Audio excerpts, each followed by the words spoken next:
Chapter 1. The Science of Deduction. Sherlock Holmes took his bottle from the corner of the mantelpiece and his hypodermic syringe from its neat morocco case. With his long, white, nervous fingers, he adjusted the delicate needle and rolled back his left shirt cuff. For some little time, his eyes rested thoughtfully upon the sinewy forearm and wrist all darted and scarred with innumerable puncture marks. Finally, he thrust the sharp point home, pressed down the tiny piston, and sank back into the velvet-lined armchair with a long sigh of satisfaction. 3 times a day for many months I had witnessed this performance, but custom had not reconciled my mind to it. On the contrary, from day to day I had become more irritable at the sight, and my conscience swelled nightly within me at the thought that I had lacked the courage to protest. Again and again I had registered a vow that I should deliver my soul upon the subject, but there was that in the cool, nonchalant air of my companion which made him the last man with whom one would care to take anything approaching to a liberty. His great powers, his masterly manner, and the experience which I had had of his many extraordinary qualities, all made me diffident and backward in crossing him.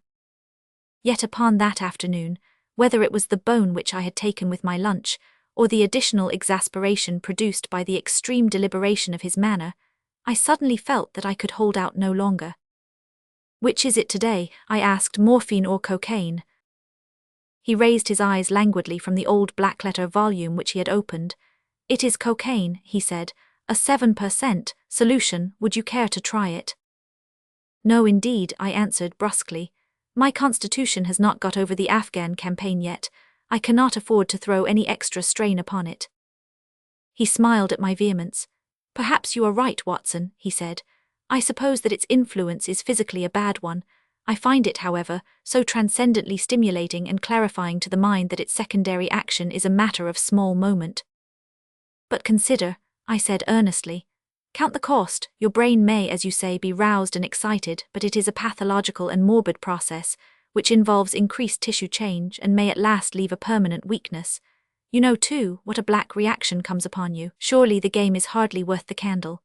Why should you, for a mere passing pleasure, risk the loss of those great powers with which you have been endowed?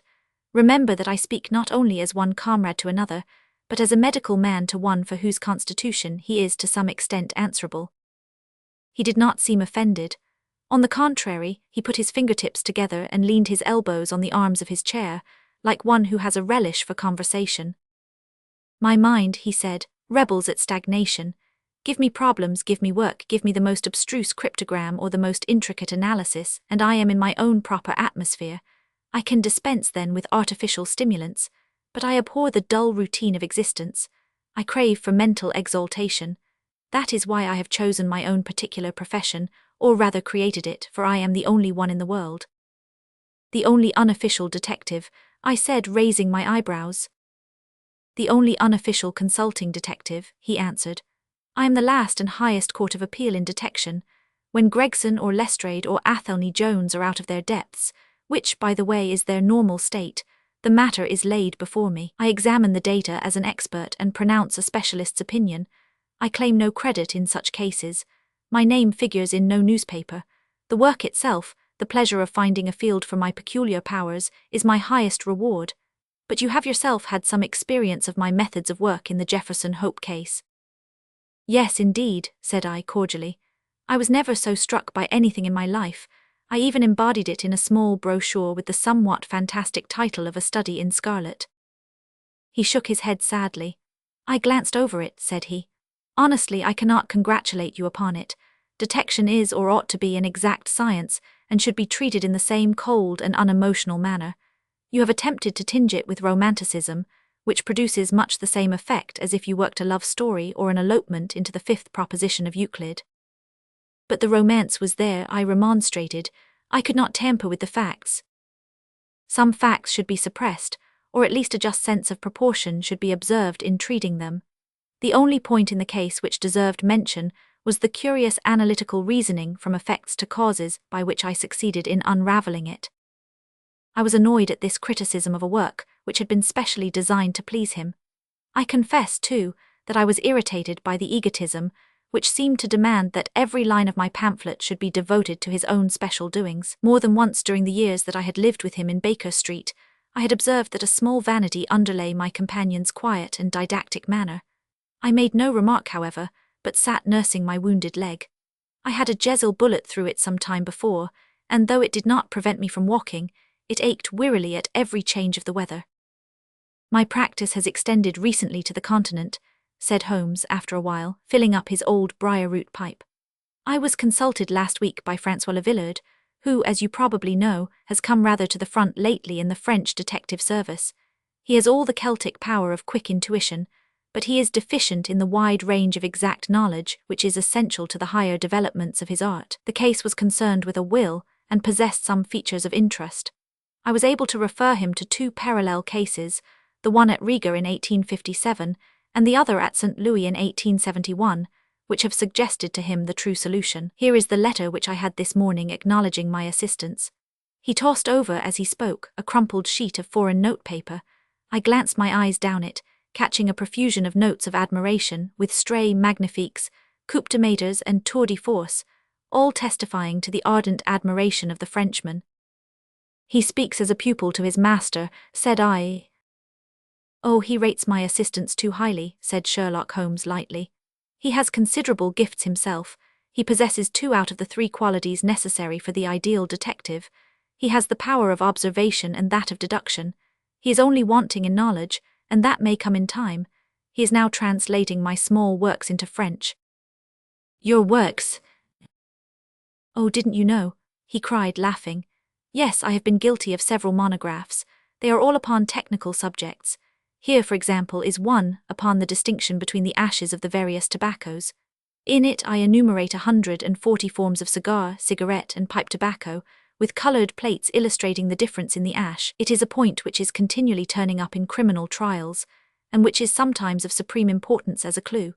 If you can say definitely, for example, that some murder has been done by a man who was smoking an Indian lunka, it obviously narrows your field of search. To the trained eye there is as much difference between the black ash of a trichinopoly and the white fluff of bird's eye as there is between a cabbage and a potato. You have an extraordinary genius for minutiae, I remarked. I appreciate their importance. Here is my monograph upon the tracing of footsteps, with some remarks upon the uses of plaster of Paris as a preserver of impresses. Here, too, is a curious little work upon the influence of a trade upon the form of the hand, with lithotypes of the hands of slaters, sailors, cork-cutters, compositors, weavers, and diamond polishers. That is a matter of great practical interest to the scientific detective, especially in cases of unclaimed bodies, or in discovering the antecedents of criminals. But I weary you with my hobby. Not at all, I answered earnestly. It is of the greatest interest to me, especially since I have had the opportunity of observing your practical application of it. But you spoke just now of observation and deduction. Surely the one to some extent implies the other. Why, hardly, he answered, leaning back luxuriously in his armchair and sending up thick blue wreaths from his pipe. For example, observation shows me that you have been to the Wigmore Street post office this morning, but deduction lets me know that when there you dispatched a telegram. Right, said I, right on both points, but I confess that I don't see how you arrived at it. It was a sudden impulse upon my part, and I have mentioned it to no one. It is simplicity itself, he remarked, chuckling at my surprise, so absurdly simple that an explanation is superfluous, and yet it may serve to define the limits of observation and of deduction. Observation tells me that you have a little reddish mould adhering to your instep. Just opposite the Wigmore Street office they have taken up the pavement and thrown up some earth which lies in such a way that it is difficult to avoid treading in it in entering. The earth is of this peculiar reddish tint which is found, as far as I know, nowhere else in the neighbourhood. So much is observation, the rest is deduction. How then did you deduce the telegram? Why, of course I knew that you had not written a letter, since I sat opposite to you all morning. I see also in your open desk there that you have a sheet of stamps and a thick bundle of postcards. What could you go into the post office for then, but to send a wire? Eliminate all other factors, and the one which remains must be the truth. In this case it certainly is so, I replied after a little thought. The thing, however, is, as you say, of the simplest. Would you think me impertinent if I were to put your theories to a more severe test? On the contrary, he answered, it would prevent me from taking a second dose of cocaine. I should be delighted to look into any problem which you might submit to me. I have heard you say that it is difficult for a man to have any object in daily use without leaving the impress of his individuality upon it, in such a way that a trained observer might read it. Now, I have here a watch which has recently come into my possession. Would you have the kindness to let me have an opinion upon the character or habits of the late owner? I handed him over the watch with some slight feeling of amusement in my heart, for the test was, as I thought, an impossible one, and I intended it as a lesson against the somewhat dogmatic tone which he occasionally assumed. He balanced the watch in his hand, gazed hard at the dial, opened the back, and examined the works, first with his naked eyes and then with a powerful convex lens. I could hardly keep from smiling at his crestfallen face when he finally snapped the case to and handed it back. "There are hardly any data," he remarked. "The watch has been recently cleaned, which robs me of my most suggestive facts." "You are right," I answered. "It was cleaned before being sent to me." In my heart I accused my companion of putting forward a most lame and impotent excuse to cover his failure. What data could he expect from an uncleaned watch? "Though unsatisfactory, my research has not been entirely barren," he observed, staring up at the ceiling with dreamy, lackluster eyes. "Subject to your correction, I should judge that the watch belonged to your elder brother, who inherited it from your father." "That you gather, no doubt, from the HW upon the back." "Quite so, the W suggests your own name. The date of the watch is nearly 50 years back, and the initials are as old as the watch, so it was made for the last generation. Jewelry usually descends to the eldest son, and he is most likely to have the same name as the father. Your father has, if I remember right, been dead many years. It has therefore been in the hands of your eldest brother." "Right so far," said I. "Anything else?" "He was a man of untidy habits, very untidy and careless. He was left with good prospects, but he threw away his chances, lived for some time in poverty with occasional short intervals of prosperity, and finally, taking to drink, he died. That is all I can gather." I sprang from my chair and limped impatiently about the room with considerable bitterness in my heart. "This is unworthy of you, Holmes," I said. "I could not have believed that you would have descended to this. You have made inquiries into the history of my unhappy brother, and you now pretend to deduce this knowledge in some fanciful way. You cannot expect me to believe that you have read all this from his old watch. It is unkind, and, to speak plainly, has a touch of charlatanism in it." "My dear doctor," said he kindly, "pray accept my apologies. Viewing the matter as an abstract problem, I had forgotten how personal and painful a thing it might be to you. I assure you, however, that I never even knew that you had a brother until you handed me the watch." "Then how in the name of all that is wonderful did you get these facts? They are absolutely correct in every particular." "Ah, that is good luck. I could only say what was the balance of probability. I did not at all expect to be so accurate." "But it was not mere guesswork." No, I never guess. It is a shocking habit, destructive to the logical faculty. What seems strange to you is only so because you do not follow my train of thought or observe the small facts upon which large inferences may depend. For example, I began by stating that your brother was careless. When you observe the lower part of that watch case, you notice that it is not only dinted in 2 places, but it is cut and marked all over from the habit of keeping other hard objects, such as coins or keys, in the same pocket. Surely it is no great feat to assume that a man who treats a 50-guinea watch so cavalierly must be a careless man. Neither is it a very far-fetched inference that a man who inherits one article of such value is pretty well provided for in other respects. I nodded to show that I followed his reasoning. "It is very customary for pawnbrokers in England, when they take a watch, to scratch the number of the ticket with a pin-point upon the inside of the case.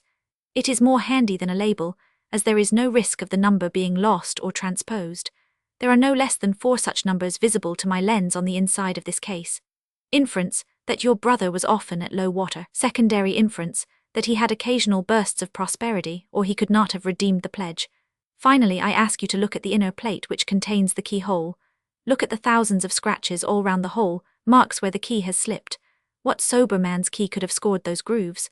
But you will never see a drunkard's watch without them. He winds it at night, and he leaves these traces of his unsteady hand. Where is the mystery in all this?" "It is as clear as daylight," I answered. "I regret the injustice which I did you. I should have had more faith in your marvellous faculty. May I ask whether you have any professional inquiry on foot at present?" "None, hence the cocaine. I cannot live without brainwork. What else is there to live for? Stand at the window here. Was ever such a dreary, dismal, unprofitable world? See how the yellow fog swirls down the street and drifts across the dun-coloured houses. What could be more hopelessly prosaic and material? What is the use of having powers, doctor, when one has no field upon which to exert them? Crime is commonplace, existence is commonplace, and no qualities save those which are commonplace have any function upon earth. I had opened my mouth to reply to this tirade, when with a crisp knock our landlady entered, bearing a card upon the brass salver. "A young lady for you, sir," she said, addressing my companion. "Miss Mary Morstan," he read. I have no recollection of the name. Ask the young lady to step up, Mrs. Hudson. Don't go, doctor, I should prefer that you remain." Chapter 2. The Statement of the Case. Miss Morstan entered the room with a firm step and an outward composure of manner. She was a blonde young lady, small, dainty, well-gloved, and dressed in the most perfect taste. There was, however, a plainness and simplicity about her costume which bore with it a suggestion of limited means. The dress was a sombre greyish beige, untrimmed and unbraided, and she wore a small turban of the same dull hue, relieved only by a suspicion of white feather in the side. Her face had neither regularity of feature nor beauty of complexion, but her expression was sweet and amiable, and her large blue eyes were singularly spiritual and sympathetic. In an experience of women, which extends over many nations and 3 separate continents, I have never looked upon a face which gave a clearer promise of a refined and sensitive nature. I could not but observe that as she took the seat which Sherlock Holmes placed for her, her lip trembled, her hand quivered, and she showed every sign of intense inward agitation. "I have come to you, Mr. Holmes," she said, "because you once enabled my employer, Mrs. Cecil Forrester, to unravel a little domestic complication. She was much impressed by your kindness and skill." "Mrs. Cecil Forrester," he repeated thoughtfully. "I believe that I was of some slight service to her. The case, however, as I remember it, was a very simple one." "She did not think so, but at least you cannot say the same of mine. I can hardly imagine anything more strange, more utterly inexplicable than the situation in which I find myself." Holmes rubbed his hands and his eyes glistened. He leaned forward in his chair with an expression of extraordinary concentration upon his clear-cut, hawk-like features. "State your case," said he in brisk business tones. I felt that my position was an embarrassing one. "You will, I am sure, excuse me," I said, rising from my chair. To my surprise, the young lady held up her gloved hand to detain me. "If your friend," she said, "would be good enough to stop, he might be of inestimable service to me." I relapsed into my chair. Briefly, she continued, "The facts are these. My father was an officer in an Indian regiment who sent me home when I was quite a child. My mother was dead, and I had no relative in England. I was placed, however, in a comfortable boarding establishment at Edinburgh, and there I remained until I was 17 years of age. In the year 1878, my father, who was senior captain of his regiment, obtained 12 months' leave and came home. He telegraphed to me from London that he had arrived all safe, and directed me to come down at once, giving the Langham Hotel as his address. His message, as I remember, was full of kindness and love.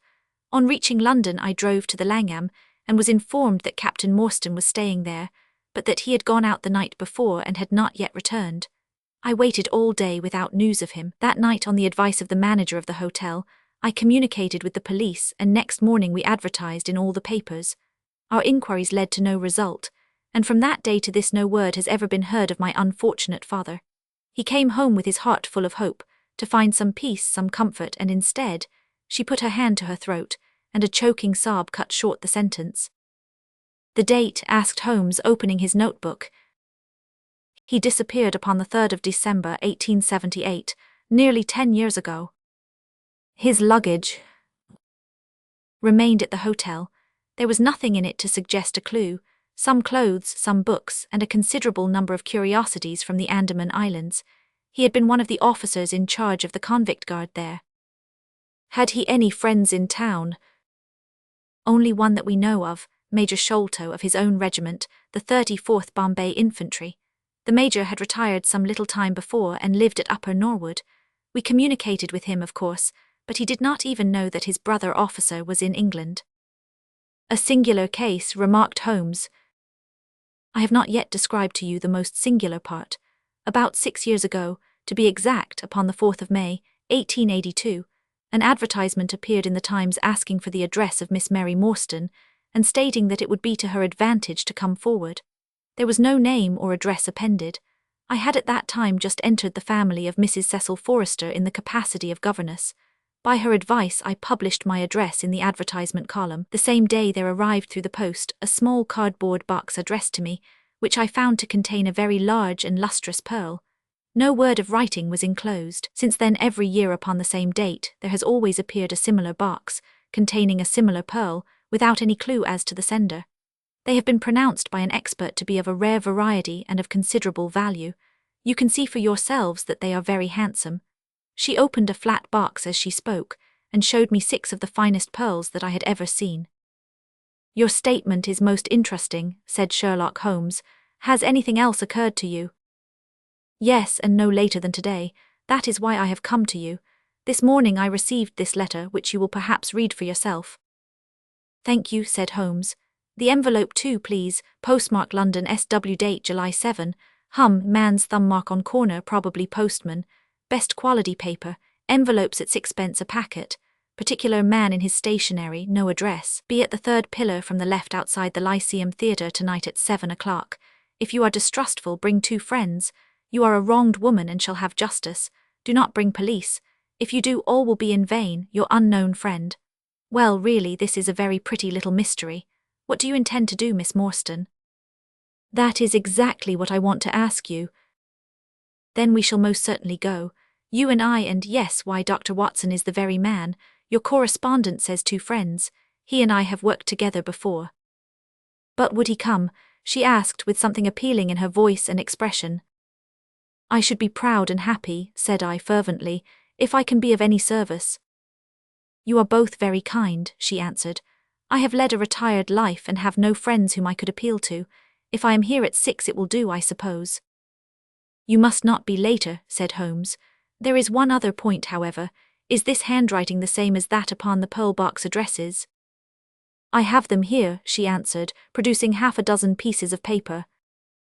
"You are certainly a model client. You have the correct intuition. Let us see now." He spread out the papers upon the table and gave little darting glances from one to the other. "They are disguised hands except the letter," he said presently, "but there can be no question as to the authorship. See how the irrepressible Greek E will break out, and see the twirl of the final S. They are undoubtedly by the same person. I should not like to suggest false hopes, Miss Morstan, but is there any resemblance between this hand and that of your father?" "Nothing could be more unlike." "I expected to hear you say so. We shall look out for you then at 6. Pray allow me to keep the papers. I may look into the matter before then. It is only 3:30. Au revoir then." "Au revoir," said our visitor, and with a bright, kindly glance from one to the other of us, she replaced her pearl box in her bosom and hurried away. Standing at the window, I watched her walking briskly down the street, until the grey turban and white feather were but a speck in the sombre crowd. "What a very attractive woman!" I exclaimed, turning to my companion. He had lit his pipe again and was leaning back with drooping eyelids. "Is she?" he said languidly. "I did not observe." "You really are an automaton, a calculating machine," I cried. "There is something positively inhuman in you at times." He smiled gently. "It is of the first importance," he said, "not to allow your judgment to be biased by personal qualities. A client is to me a mere unit, a factor in a problem. The emotional qualities are antagonistic to clear reasoning. I assure you that the most winning woman I ever knew was hanged for poisoning 3 little children for their insurance money, and the most repellent man of my acquaintance is a philanthropist who has spent nearly $250,000 upon the London poor. In this case, however, I never make exceptions. An exception disproves the rule. Have you ever had occasion to study character in handwriting? What do you make of this fellow's scribble?" "It is legible and regular," I answered. "A man of business habits and some force of character." Holmes shook his head. "Look at his long letters," he said. "They hardly rise above the common herd. That D might be an A, and that L and E. Men of character always differentiate their long letters, however illegibly they may write. There is vacillation in his K's and self-esteem in his capitals. I am going out now. I have some few references to make. Let me recommend this book, one of the most remarkable ever penned. It is Winwood Reade's Martyrdom of Man. I shall be back in an hour." I sat in the window with the volume in my hand, but my thoughts were far from the daring speculations of the writer. My mind ran upon our late visitor. Her smiles, the deep rich tones of her voice, the strange mystery which overhung her life. If she was 17 at the time of her father's disappearance, she must be 27 now. A sweet age, when youth has lost its self-consciousness and become a little sobered by experience. So I sat and mused, until such dangerous thoughts came into my head that I hurried away to my desk and plunged furiously into the latest treatise upon pathology. What was I, an army surgeon with a weak leg and a weaker banking account, that I should dare to think of such things? She was a unit, a factor, nothing more. If my future were black, it was better surely to face it like a man than to attempt to brighten it by mere will-o'-the-wisps of the imagination. Chapter 3. In quest of a solution. It was 5:30 before Holmes returned. He was bright, eager, and in excellent spirits, a mood which in his case alternated with fits of the blackest depression.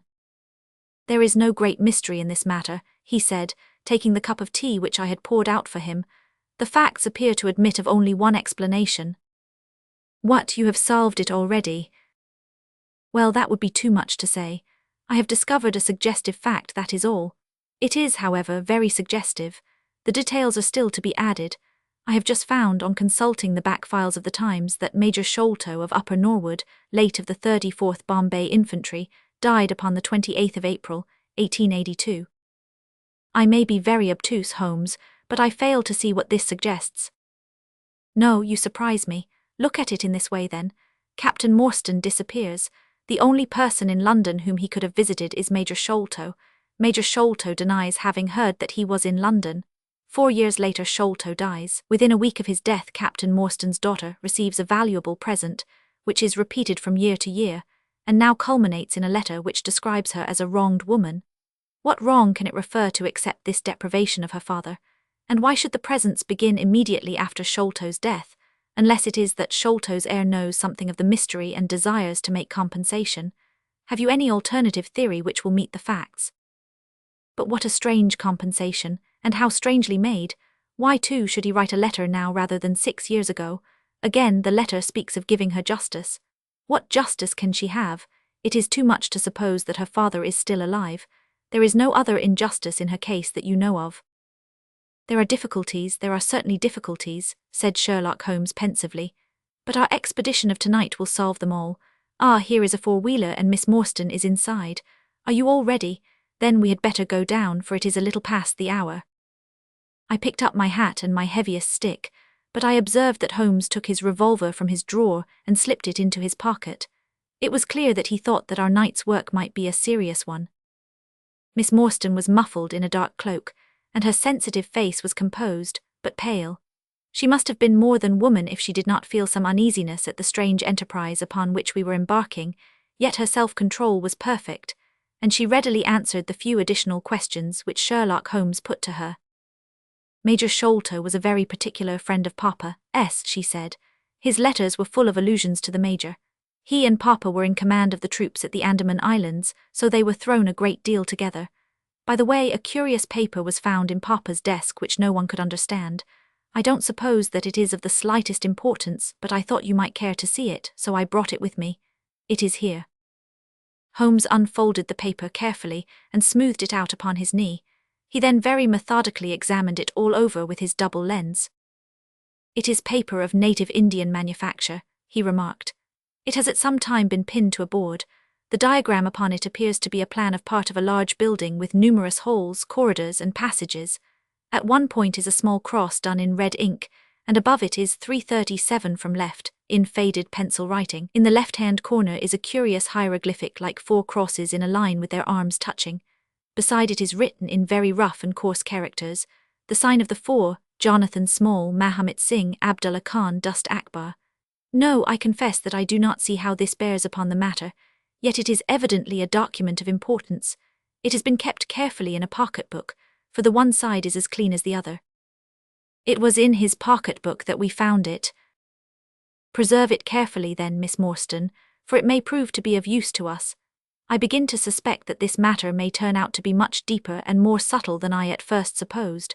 I must reconsider my ideas." He leaned back in the cab, and I could see by his drawn brow and his vacant eye that he was thinking intently. Miss Morstan and I chatted in an undertone about our present expedition and its possible outcome, but our companion maintained his impenetrable reserve until the end of our journey. It was a September evening, and not yet 7 o'clock, but the day had been a dreary one, and a dense drizzly fog lay low upon the great city. Mud-coloured clouds drooped sadly over the muddy streets. Down the Strand the lamps were but misty splotches of diffused light, which threw a feeble circular glimmer upon the slimy pavement. The yellow glare from the shop windows streamed out into the steamy, vaporous air, and threw a murky, shifting radiance across the crowded thoroughfare. There was, to my mind, something eerie and ghost-like in the endless procession of faces which flitted across these narrow bars of light, sad faces and glad, haggard and merry. Like all humankind, they flitted from the gloom into the light, and so back into the gloom once more. I am not subject to impressions, but the dull, heavy evening, with the strange business upon which we were engaged, combined to make me nervous and depressed. I could see from Miss Morstan's manner that she was suffering from the same feeling. Holmes alone could rise superior to petty influences. He held his open notebook upon his knee, and from time to time he jotted down figures and memoranda in the light of his pocket lantern. At the Lyceum Theatre the crowds were already thick at the side entrances. In front, a continuous stream of hansoms and four-wheelers were rattling up, discharging their cargoes of shirt-fronted men and beshawled, bediamonded women. We had hardly reached the third pillar, which was our rendezvous, before a small, dark, brisk man in the dress of a coachman accosted us. "Are you the parties who come with Miss Morstan?" he asked. "I am Miss Morstan, and these two gentlemen are my friends," said she. He bent a pair of wonderfully penetrating and questioning eyes upon us. "You will excuse me, miss," he said with a certain dogged manner, "but I was to ask you to give me your word that neither of your companions is a police officer." "I give you my word on that," she answered. He gave a shrill whistle, on which a street Arab led across a four-wheeler and opened the door. The man who had addressed us mounted to the box, while we took our places inside. We had hardly done so before the driver whipped up his horse, and we plunged away at a furious pace through the foggy streets. The situation was a curious one. We were driving to an unknown place on an unknown errand, yet our invitation was either a complete hoax, which was an inconceivable hypothesis, or else we had good reason to think that important issues might hang upon our journey. Miss Morstan's demeanour was as resolute and collected as ever. I endeavoured to cheer and amuse her by reminiscences of my adventures in Afghanistan, but to tell the truth, I was myself so excited at our situation and so curious as to our destination that my stories were slightly involved. To this day she declares that I told her one moving anecdote as to how a musket looked into my tent at the dead of night, and how I fired a double-barreled tiger cub at it. At first I had some idea as to the direction in which we were driving, but soon, what with our pace, the fog, and my own limited knowledge of London, I lost my bearings and knew nothing, save that we seemed to be going a very long way. Sherlock Holmes was never at fault, however, and he muttered the names as the cab rattled through squares and in and out by tortuous by-streets. "Rochester Row," said he, "now Vincent Square. Now we come out on the Vauxhall Bridge Road. We are making for the Surrey side, apparently. Yes, I thought so. Now we are on the bridge, you can catch glimpses of the river." We did indeed get a fleeting view of a stretch of the Thames, with the lamps shining upon the broad, silent water. But our cab dashed on, and was soon involved in a labyrinth of streets upon the other side. "Wordsworth Road," said my companion, "Priory Road, Larkhall Lane, Stockwell Place, Robert Street, Cold Harbour Lane. Our quest does not appear to take us to very fashionable regions." We had indeed reached a questionable and forbidding neighbourhood. Long lines of dull brick houses were only relieved by the coarse glare and tawdry brilliancy of public houses at the corner. Then came rows of two-storied villas, each with a fronting of miniature garden, and then again interminable lines of new staring brick buildings, the monster tentacles which the giant city was throwing out into the country. At last the cab drew up at the third house in a new terrace. None of the other houses were inhabited, and that at which we stopped was as dark as its neighbours, save for a single glimmer in the kitchen window.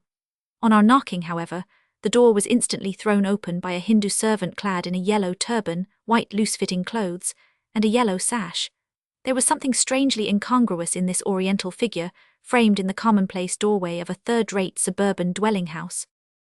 "The Sahib awaits you," said he, and even as he spoke there came a high piping voice from some inner room. "Show them into me, Kitmutka," it cried. "Show them straight into me." Chapter 4. The Story of the Bald-Headed Man. We followed the Indian down a sordid and common passage, ill-lit and worse furnished, until he came to a door upon the right, which he threw open. A blaze of yellow light streamed out upon us, and in the centre of the glare there stood a small man with a very high head, a bristle of red hair all round the fringe of it, and a bold, shining scalp which shot out from among it like a mountain peak from fir trees. He writhed his hands together as he stood, and his features were in a perpetual jerk, now smiling, now scowling, but never for an instant in repose. Nature had given him a pendulous lip, and a too visible line of yellow and irregular teeth, which he strove feebly to conceal by constantly passing his hand over the lower part of his face. In spite of his obtrusive baldness, he gave the impression of youth. In point of fact, he had just turned his 30th year. "Your servant, Miss Morstan," he kept repeating in a thin, high voice. "Your servant, gentlemen, pray step into my little sanctum, a small place, miss, but furnished to my own liking, an oasis of art in the howling desert of South London." We were all astonished by the appearance of the apartment into which he invited us. In that sorry house it looked as out of place as a diamond of the first water in a setting of brass. The richest and glassiest of curtains and tapestries draped the walls, looped back here and there to expose some richly mounted painting or oriental vase. The carpet was of amber and black, so soft and so thick that the foot sank pleasantly into it, as into a bed of moss. 2 great tiger skins thrown athwart it increased the suggestion of Eastern luxury, as did a huge hookah which stood upon a mat in the corner. A lamp in the fashion of a silver dove was hung from an almost invisible golden wire in the centre of the room. As it burned it filled the air with a subtle and aromatic odour. "Mr. Thaddeus Sholto," said the little man, still jerking and smiling. "That is my name. You are Miss Morstan, of course, and these gentlemen. This is Mr. Sherlock Holmes, and this is Dr. Watson." "A doctor, eh?" cried he, much excited. "Have you a stethoscope? Might I ask you, would you have the kindness? I have grave doubts as to my mitral valve, if you would be so very good. The aortic I may rely upon, but I should value your opinion upon the mitral." I listened to his heart as requested, but was unable to find anything amiss, save indeed that he was in an ecstasy of fear, for he shivered from head to foot. "It appears to be normal," I said. "You have no cause for uneasiness." "You will excuse my anxiety, Miss Morstan," he remarked airily. "I am a great sufferer, and I have long had suspicions as to that valve. I am delighted to hear that they are unwarranted. Had your father, Miss Morstan, refrained from throwing a strain upon his heart, he might have been alive now." I could have struck the man across the face, so hot was I at this callous and off-hand reference to so delicate a matter. Miss Morstan sat down, and her face grew white to the lips. "I knew in my heart that he was dead," said she. "I can give you every information," said he, "and what is more, I can do you justice, and I will too, whatever Brother Bartholomew may say. I am so glad to have your friends here, not only as an escort to you, but also as witnesses to what I am about to do and say. The 3 of us can show a bold front to Brother Bartholomew, but let us have no outsiders, no police or officials. We can settle everything satisfactorily among ourselves, without any interference. Nothing would annoy Brother Bartholomew more than any publicity." He sat down upon a low settee and blinked at us inquiringly with his weak, watery blue eyes. "For my part," said Holmes, "whatever you may choose to say will go no further." I nodded to show my agreement. That is well," said he. "May I offer you a glass of Chianti, Miss Morstan, or of Tokay? I keep no other wines. Shall I open a flask? No?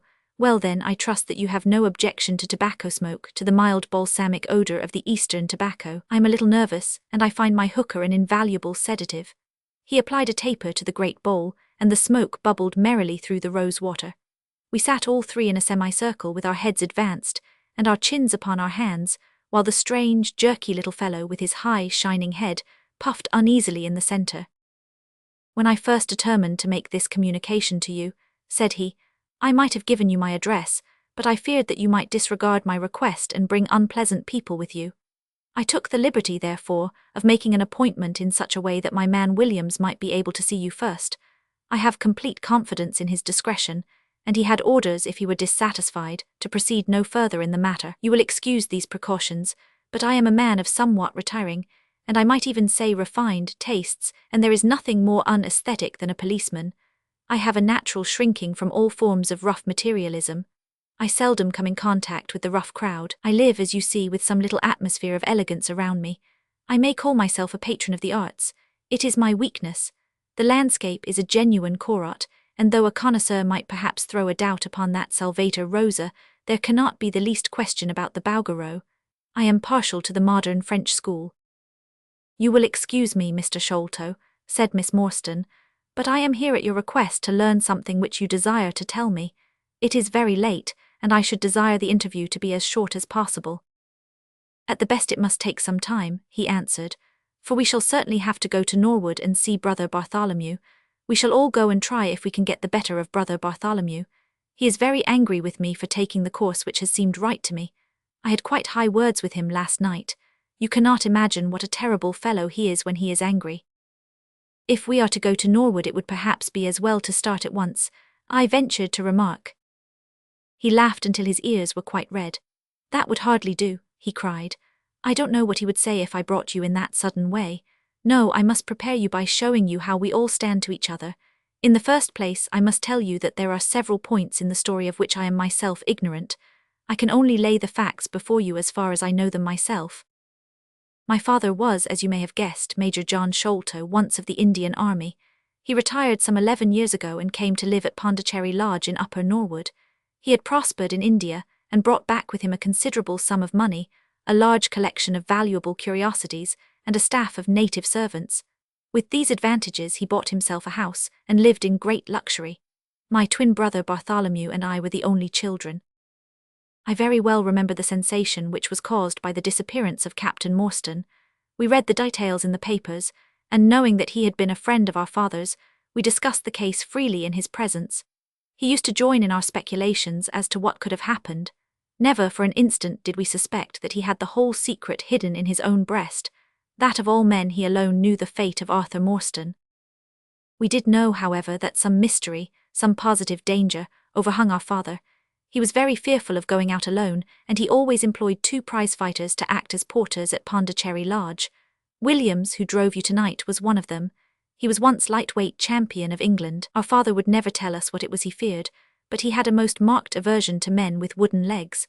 On one occasion he actually fired his revolver at a wooden-legged man, who proved to be a harmless tradesman canvassing for orders. We had to pay a large sum to hush the matter up. My brother and I used to think this a mere whim of my father's, but events have since led us to change our opinion. Early in 1882, my father received a letter from India which was a great shock to him. He nearly fainted at the breakfast table when he opened it, and from that day he sickened to his death. What was in the letter we could never discover, but I could see as he held it that it was short and written in a scrawling hand. He had suffered for years from an enlarged spleen, but he now became rapidly worse, and towards the end of April we were informed that he was beyond all hope, and that he wished to make a last communication to us. When we entered his room he was propped up with pillows and breathing heavily. He besought us to lock the door and to come upon either side of the bed. Then, grasping our hands, he made a remarkable statement to us, in a voice which was broken as much by emotion as by pain. I shall try and give it to you in his own very words. I have only one thing, he said, which weighs upon my mind at this supreme moment. It is my treatment of poor Morstan's orphan. The cursed greed which has been my besetting sin through life has withheld from her the treasure, half at least of which should have been hers. And yet I have made no use of it myself.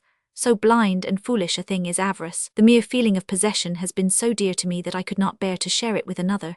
See that chaplet dipped with pearls beside the quinine bottle, even that I could not bear to part with, although I had got it out with the design of sending it to her. You, my sons, will give her a fair share of the Agra treasure, but send her nothing, not even the chaplet, until I am gone.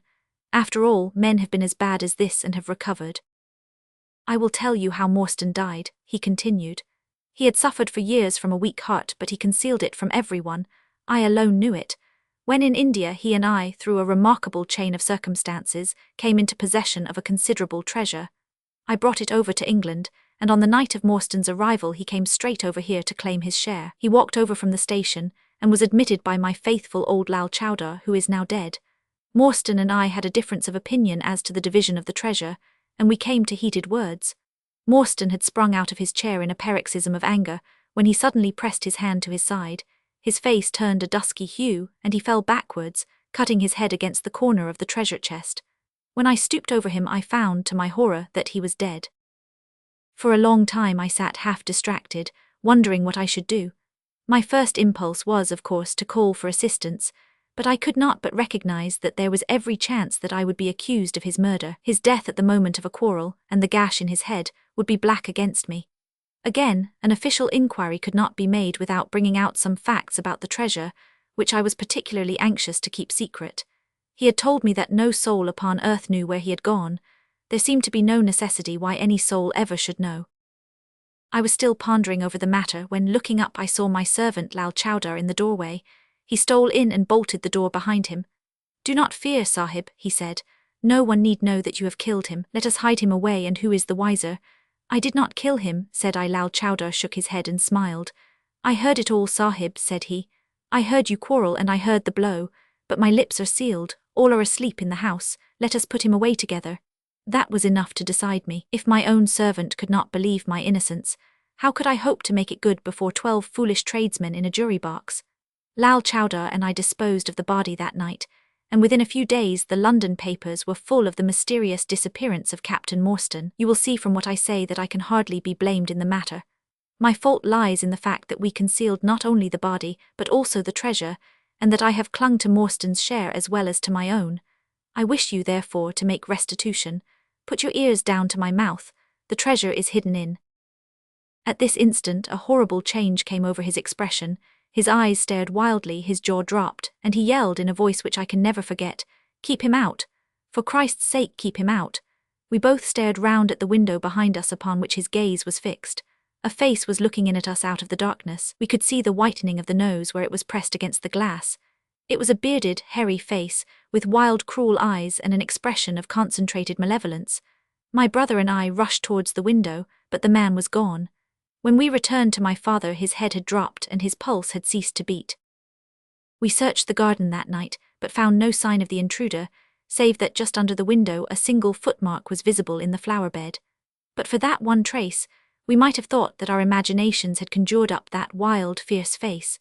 We soon, however, had another and a more striking proof that there were secret agencies at work all round us. The window of my father's room was found open in the morning, his cupboards and boxes had been rifled, and upon his chest was fixed a torn piece of paper, with the words, "The sign of the four," scrawled across it. What the phrase meant, or who our secret visitor may have been, we never knew. As far as we can judge, none of my father's property had been actually stolen, though everything had been turned out. My brother and I naturally associated this peculiar incident with the fear which haunted my father during his life, but it is still a complete mystery to us. The little man stopped to relight his hookah and puffed thoughtfully for a few moments. We had all sat absorbed, listening to his extraordinary narrative. At the short account of her father's death, Miss Morstan had turned deadly white, and for a moment I feared that she was about to faint.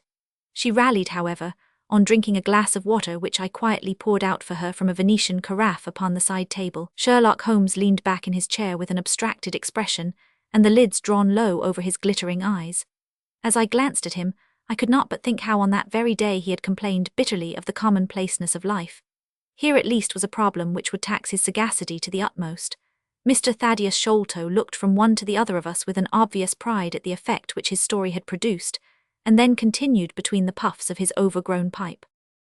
"My brother and I," said he, "were, as you may imagine, much excited as to the treasure which my father had spoken of. For weeks and for months we dug and delved in every part of the garden, without discovering its whereabouts. It was maddening to think that the hiding place was on his very lips at the moment that he died. We could judge the splendor of the missing riches by the chaplet which he had taken out. Over this chaplet my brother Bartholomew and I had some little discussion. The pearls were evidently of great value, and he was averse to part with them, for between friends, my brother was himself a little inclined to my father's fault. He thought, too, that if we parted with the chaplet it might give rise to gossip, and finally bring us into trouble. It was all that I could do to persuade him to let me find out Miss Morstan's address, and send her a detached pearl at fixed intervals, so that at least she might never feel destitute. "It was a kindly thought," said our companion earnestly. "It was extremely good of you." The little man waved his hand deprecatingly. "We were your trustees," he said. "That was the view which I took of it, though brother Bartholomew could not altogether see it in that light. We had plenty of money ourselves. I desired no more. Besides, it would have been such bad taste to have treated a young lady in so scurvy a fashion. Le mauvais goût me no crime. The French have a very neat way of putting these things. Our difference of opinion on this subject went so far that I thought it best to set up rooms for myself, so I left Pondicherry Lodge, taking the old Kitmutger and Williams with me. Yesterday, however, I learned that an event of extreme importance has occurred. The treasure has been discovered. I instantly communicated with Miss Morstan, and it only remains for us to drive out to Norwood and demand our share. I explained my views last night to Brother Bartholomew, so we shall be expected, if not welcome, visitors. Mr. Thaddeus Sholto ceased and sat twitching on his luxurious settee. We all remained silent, with our thoughts upon the new development which the mysterious business had taken. Holmes was the first to spring to his feet. "You have done well, sir, from first to last," said he. "It is possible that we may be able to make you some small return by throwing some light upon that which is still dark to you. But, as Miss Morstan remarked just now, it is late, and we had best put the matter through without delay." Our new acquaintance very deliberately coiled up the tube of his hookah, and produced from behind a curtain a very long befrogged topcoat with astrakhan collar and cuffs. This he buttoned tightly up in spite of the extreme closeness of the night, and finished his attire by putting on a rabbit-skin cap with hanging lappets which covered the ears, so that no part of him was visible save his mobile and peaky face. "My health is somewhat fragile," he remarked as he led the way down the passage. "I am compelled to be a valetudinarian." Our cab was awaiting us outside, and our programme was evidently prearranged, for the driver started off at once at a rapid pace.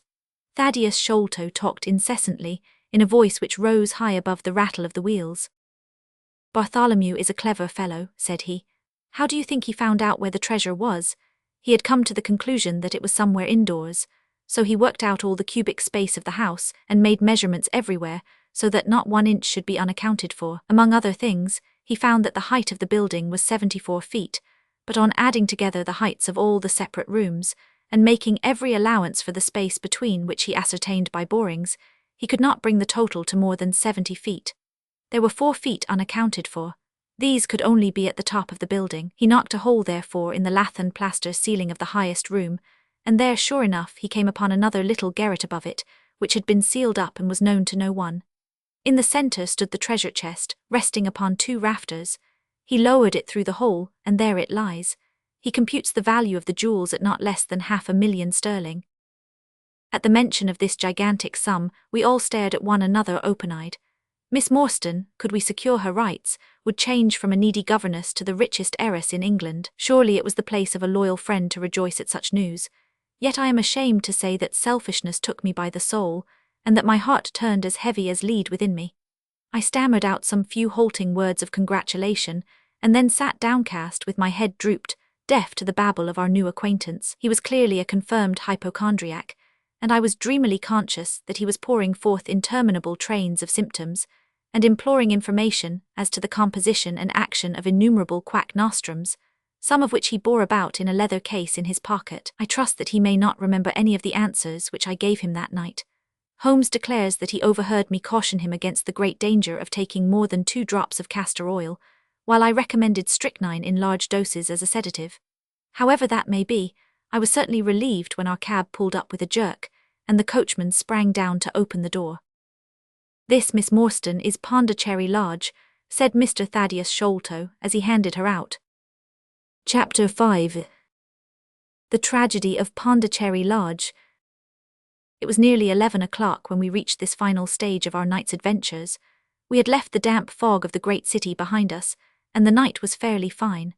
A warm wind blew from the westward, and heavy clouds moved slowly across the sky, with half a moon peeping occasionally through the rifts. It was clear enough to see for some distance, but Thaddeus Sholto took down one of the side lamps from the carriage to give us a better light upon our way. Pondicherry Lodge stood in its own grounds, and was girt round with a very high stone wall topped with broken glass. A single narrow iron-clamped door formed the only means of entrance.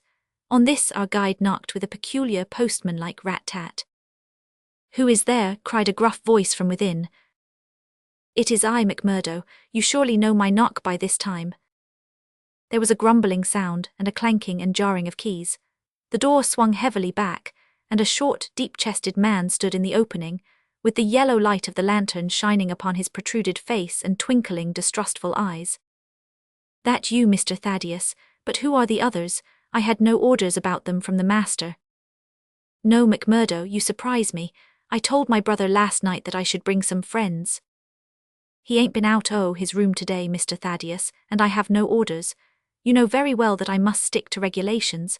I can let you in, but your friends must just stop where they are. This was an unexpected obstacle. Thaddeus Sholto looked about him in a perplexed and helpless manner. This is too bad of you, McMurdo, he said. If I guarantee them, that is enough for you. There is the young lady, too. She cannot wait on the public road at this hour. Very sorry, Mr. Thaddeus, said the porter inexorably. Folk may be friends yours, and yet no friends the master's. He pays me well to do my duty, and my duty I'll do. I don't know none your friends. Oh, yes you do, McMurdo, cried Sherlock Holmes genially. I don't think you can have forgotten me. Don't you remember the amateur who fought 3 rounds with you at Alison's rooms on the night of your benefit 4 years back? Not Mr. Sherlock Holmes, roared the prize-fighter. God's truth, how could I have mistook you? If instead standin' there so quiet you had just stepped up and given me that cross-hit of yours under the jaw, I'd known you without a question. Ah, you're one that has wasted your gifts, you have. You might have aimed high if you had joined the fancy. You see, Watson, if all else fails me, I have still one of the scientific professions open to me, said Holmes, laughing. Our friend won't keep us out in the cold now, I am sure. In you come, sir, in you come, you and your friends, he answered. Very sorry, Mr. Thaddeus, but orders are very strict. Had to be certain of your friends before I let them in. Inside, a gravel path wound through desolate grounds to a huge clump of a house, square and prosaic, all plunged in shadow save where a moonbeam struck one corner and glimmered in a garret window. The vast size of the building, with its gloom and its deathly silence, struck a chill to the heart. Even Thaddeus Sholto seemed ill at ease, and the lantern quivered and rattled in his hand. I cannot understand it, he said. There must be some mistake. I distinctly told Bartholomew that we should be here, and yet there is no light in his window. I do not know what to make of it. Does he always guard the premises in this way? Asked Holmes. Yes, he has followed my father's custom. He was the favourite son, you know, and I sometimes think that my father may have told him more than he ever told me. That is Bartholomew's window up there where the moonshine strikes.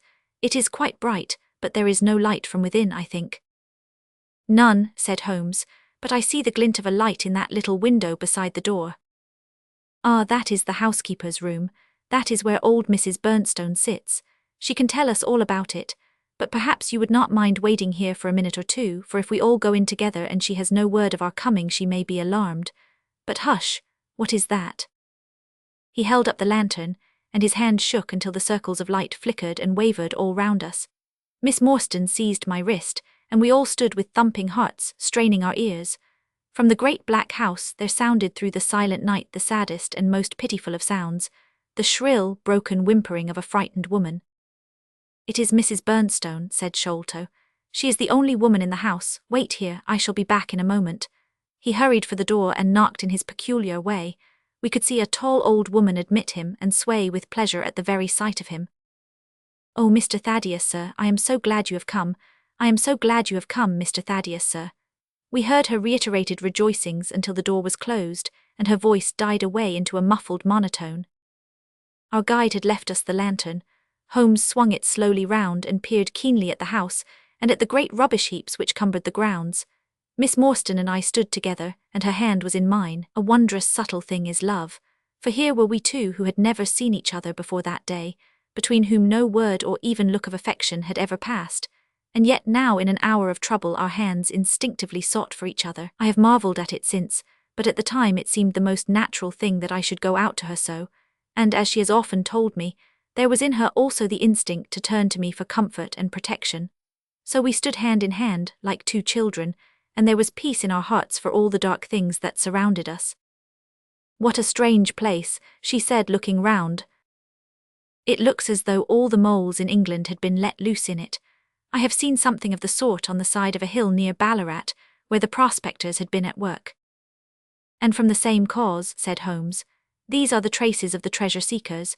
You must remember that they were 6 years looking for it. No wonder that the grounds look like a gravel pit.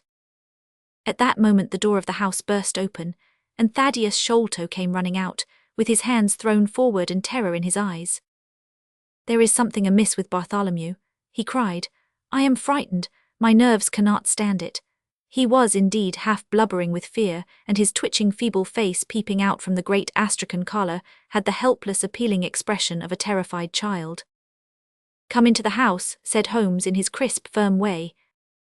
"Yes, do," pleaded Thaddeus Sholto. "I really do not feel equal to giving directions." We all followed him into the housekeeper's room, which stood upon the left-hand side of the passage. The old woman was pacing up and down with a scared look and restless picking fingers, but the sight of Miss Morstan appeared to have a soothing effect upon her. "God bless your sweet calm face," she cried with an hysterical sob. "It does me good to see you. Oh, but I have been sorely tried this day." Our companion patted her thin, work-worn hand, and murmured some few words of kindly womanly comfort, which brought the colour back into the other's bloodless cheeks. "Master has locked himself in and will not answer me," she explained. "All day I have waited to hear from him, for he often likes to be alone, but an hour ago I feared that something was amiss, so I went up and peeped through the keyhole. You must go up, Mr. Thaddeus. You must go up and look for yourself. I have seen Mr. Bartholomew Sholto in joy and in sorrow for 10 long years, but I never saw him with such a face on him as that." Sherlock Holmes took the lamp and led the way, for Thaddeus Sholto's teeth were chattering in his head. So shaken was he that I had to pass my hand under his arm as we went up the stairs, for his knees were trembling under him. Twice as we ascended, Holmes whipped his lens out of his pocket, and carefully examined marks which appeared to me to be mere shapeless smudges of dust upon the cocoa-nut matting which served as a stair carpet. He walked slowly from step to step, holding the lamp, and shooting keen glances to right and left. Miss Morstan had remained behind with the frightened housekeeper. The third flight of stairs ended in a straight passage of some length, with a great picture in Indian tapestry upon the right of it and 3 doors upon the left. Holmes advanced along it in the same slow and methodical way, while we kept close at his heels, with our long black shadows streaming backwards down the corridor. The third door was that which we were seeking. Holmes knocked without receiving any answer, and then tried to turn the handle and force it open. It was locked on the inside, however, and by a broad and powerful bolt, as we could see when we set our lamp up against it. The key being turned, however, the hole was not entirely closed. Sherlock Holmes bent down to it, and instantly rose again with a sharp intaking of the breath. "There is something devilish in this, Watson," said he, more moved than I had ever before seen him. "What do you make of it?" I stooped to the hole and recoiled in horror. Moonlight was streaming into the room, and it was bright with a vague and shifty radiance. Looking straight at me, and suspended as it were in the air, for all beneath was in shadow, there hung a face, the very face of our companion Thaddeus. There was the same high, shining head, the same circular bristle of red hair, the same bloodless countenance. The features were set, however, in a horrible smile, a fixed and unnatural grin, which in that still and moonlit room was more jarring to the nerves than any scowl or contortion. So like was the face to that of our little friend that I looked round at him to make sure that he was indeed with us. Then I recalled to mind that he had mentioned to us that his brother and he were twins. "This is terrible," I said to Holmes. "What is to be done?" "The door must come down," he answered, and springing against it, he put all his weight upon the lock. It creaked and groaned, but did not yield. Together we flung ourselves upon it once more, and this time it gave way with a sudden snap, and we found ourselves within Bartholomew Sholto's chamber. It appeared to have been fitted up as a chemical laboratory. A double line of glass-stoppered bottles was drawn up upon the wall opposite the door, and the table was littered over with Bunsen burners, test tubes, and retorts.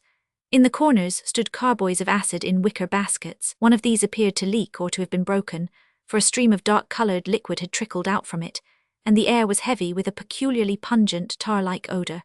A set of steps stood at one side of the room, in the midst of a litter of lath and plaster, and above them there was an opening in the ceiling large enough for a man to pass through.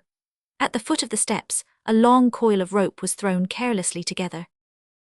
By the table, in a wooden armchair, the master of the house was seated all in a heap, with his head sunk upon his left shoulder, and that ghastly, inscrutable smile upon his face.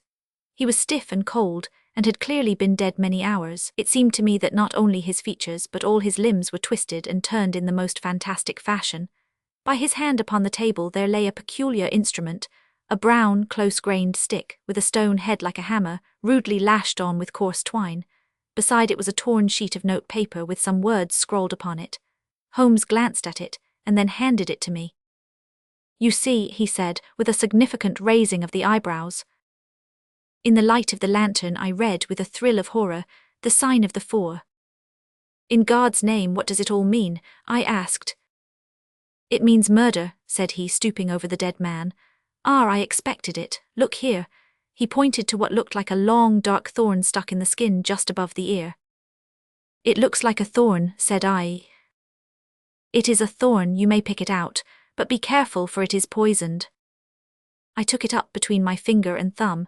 It came away from the skin so readily that hardly any mark was left behind. One tiny speck of blood showed where the puncture had been. This is all an insoluble mystery to me, said I. It grows darker instead of clearer. On the contrary, he answered, it clears every instant. I only require a few missing links to have an entirely connected case. We had almost forgotten our companion's presence since we entered the chamber. He was still standing in the doorway, the very picture of terror, wringing his hands and moaning to himself. Suddenly, however, he broke out into a sharp, querulous cry. The treasure is gone, he said. They have robbed him of the treasure. There is the hole through which we lowered it. I helped him to do it. I was the last person who saw him. I left him here last night and I heard him lock the door as I came downstairs. What time was that? It was 10 o'clock, and now he is dead and the police will be called in and I shall be suspected of having had a hand in it.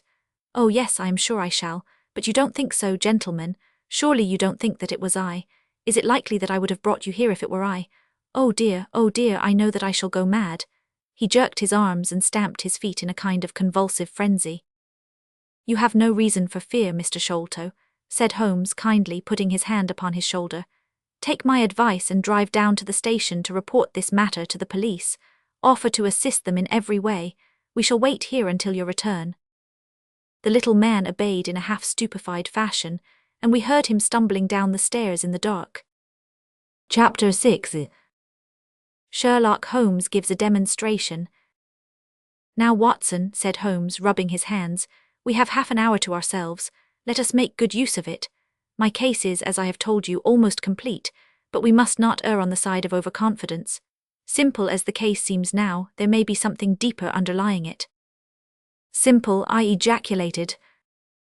Surely, said he, with something of the air of a clinical professor expounding to his class. Just sit in the corner there, that your footprints may not complicate matters. Now to work. In the first place, how did these folk come and how did they go? The door has not been opened since last night. How of the window? He carried the lamp across to it, muttering his observations aloud the while, but addressing them to himself rather than to me. Window is snibbed on the inner side. Framework is solid. No hinges at the side. Let us open it. No water pipe near. Roof quite out of reach.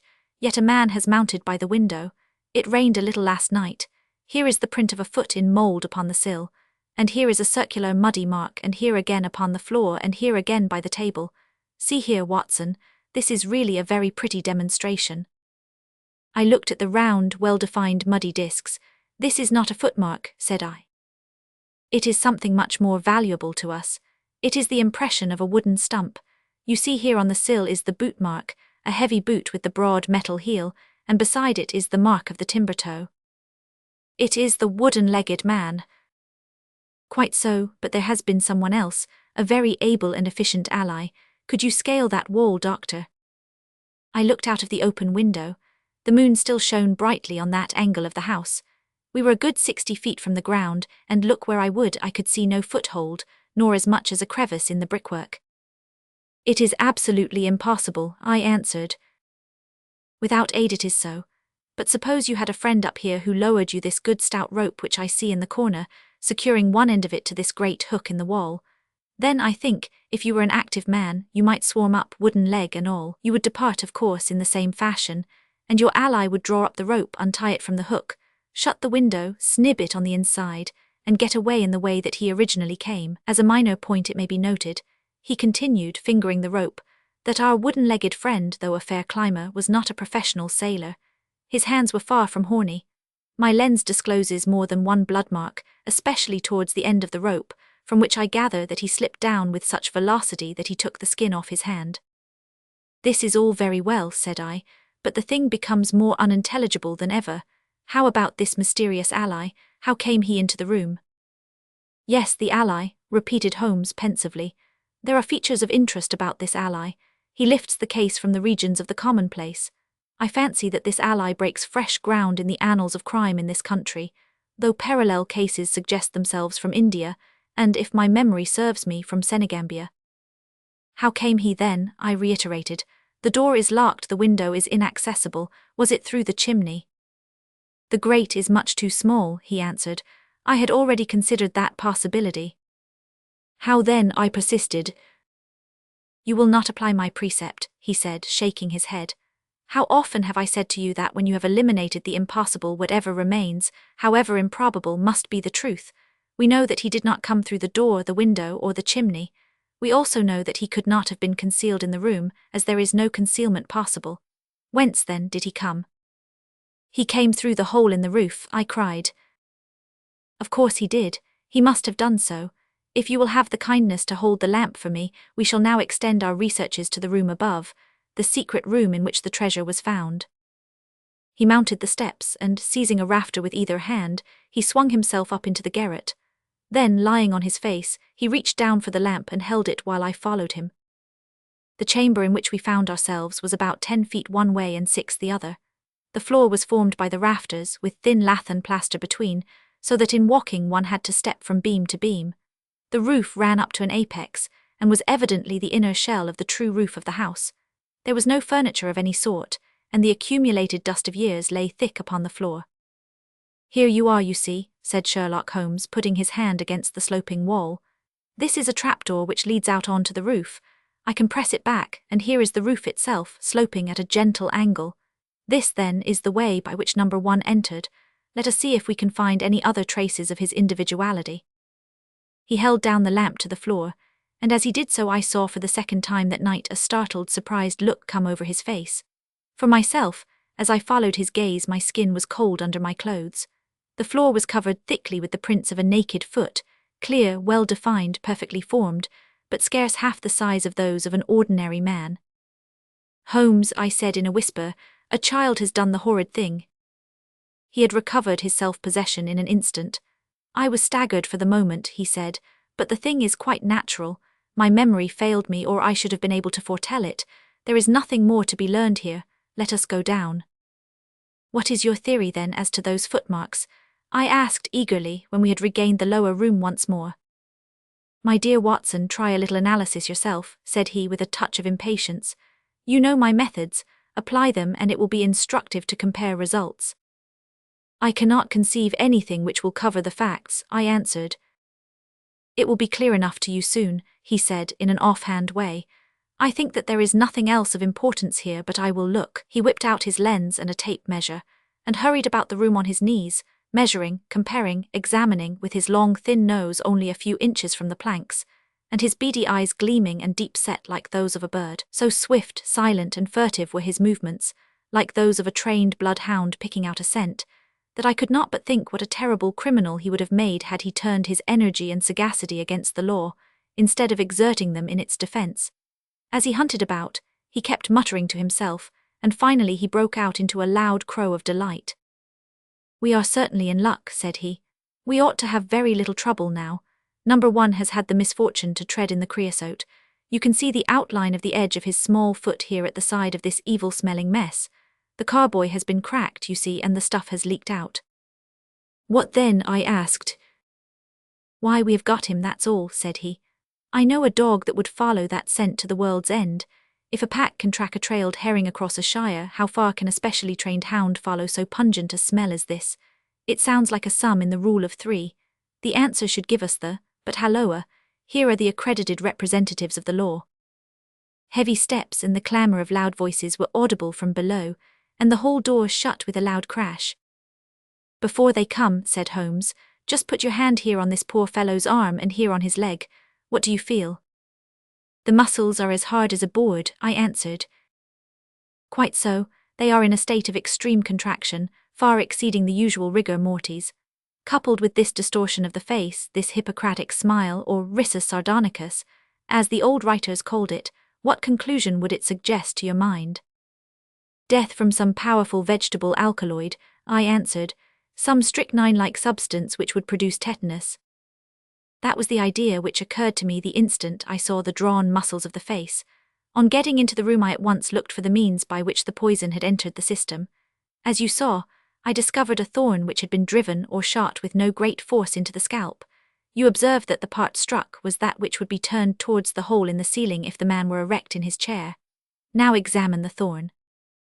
I took it up gingerly and held it in the light of the lantern. It was long, sharp and black, with a glazed look near the point as though some gummy substance had dried upon it. The blunt end had been trimmed and rounded off with a knife. "Is that an English thorn?" he asked. "No, it certainly is not. With all these data you should be able to draw some just inference, but here are the regulars, so the auxiliary forces may beat a retreat." As he spoke, the steps which had been coming nearer sounded loudly on the passage, and a very stout, portly man in a grey suit strode heavily into the room. He was red-faced, burly and plethoric, with a pair of very small twinkling eyes which looked keenly out from between swollen and puffy pouches. He was closely followed by an inspector in uniform, and by the still palpitating Thaddeus Sholto. "Here's a business," he cried in a muffled, husky voice. "Here's a pretty business, but who are all these? Why, the house seems to be as full as a rabbit warren." "I think you must recollect me, Mr. Athelney Jones," said Holmes quietly. "Why, of course I do," he wheezed. "It's Mr. Sherlock Holmes, the theorist, remember you? I'll never forget how you lectured us all on causes and inferences and effects in the Bishopgate jewel case. It's true you set us on the right track, but you'll own now that it was more by good luck than good guidance. It was a piece of very simple reasoning." "Oh, come now, come, never be ashamed to own up. But what is all this? Bad business, stern facts here, no room for theories. How lucky that I happened to be out at Norwood over another case.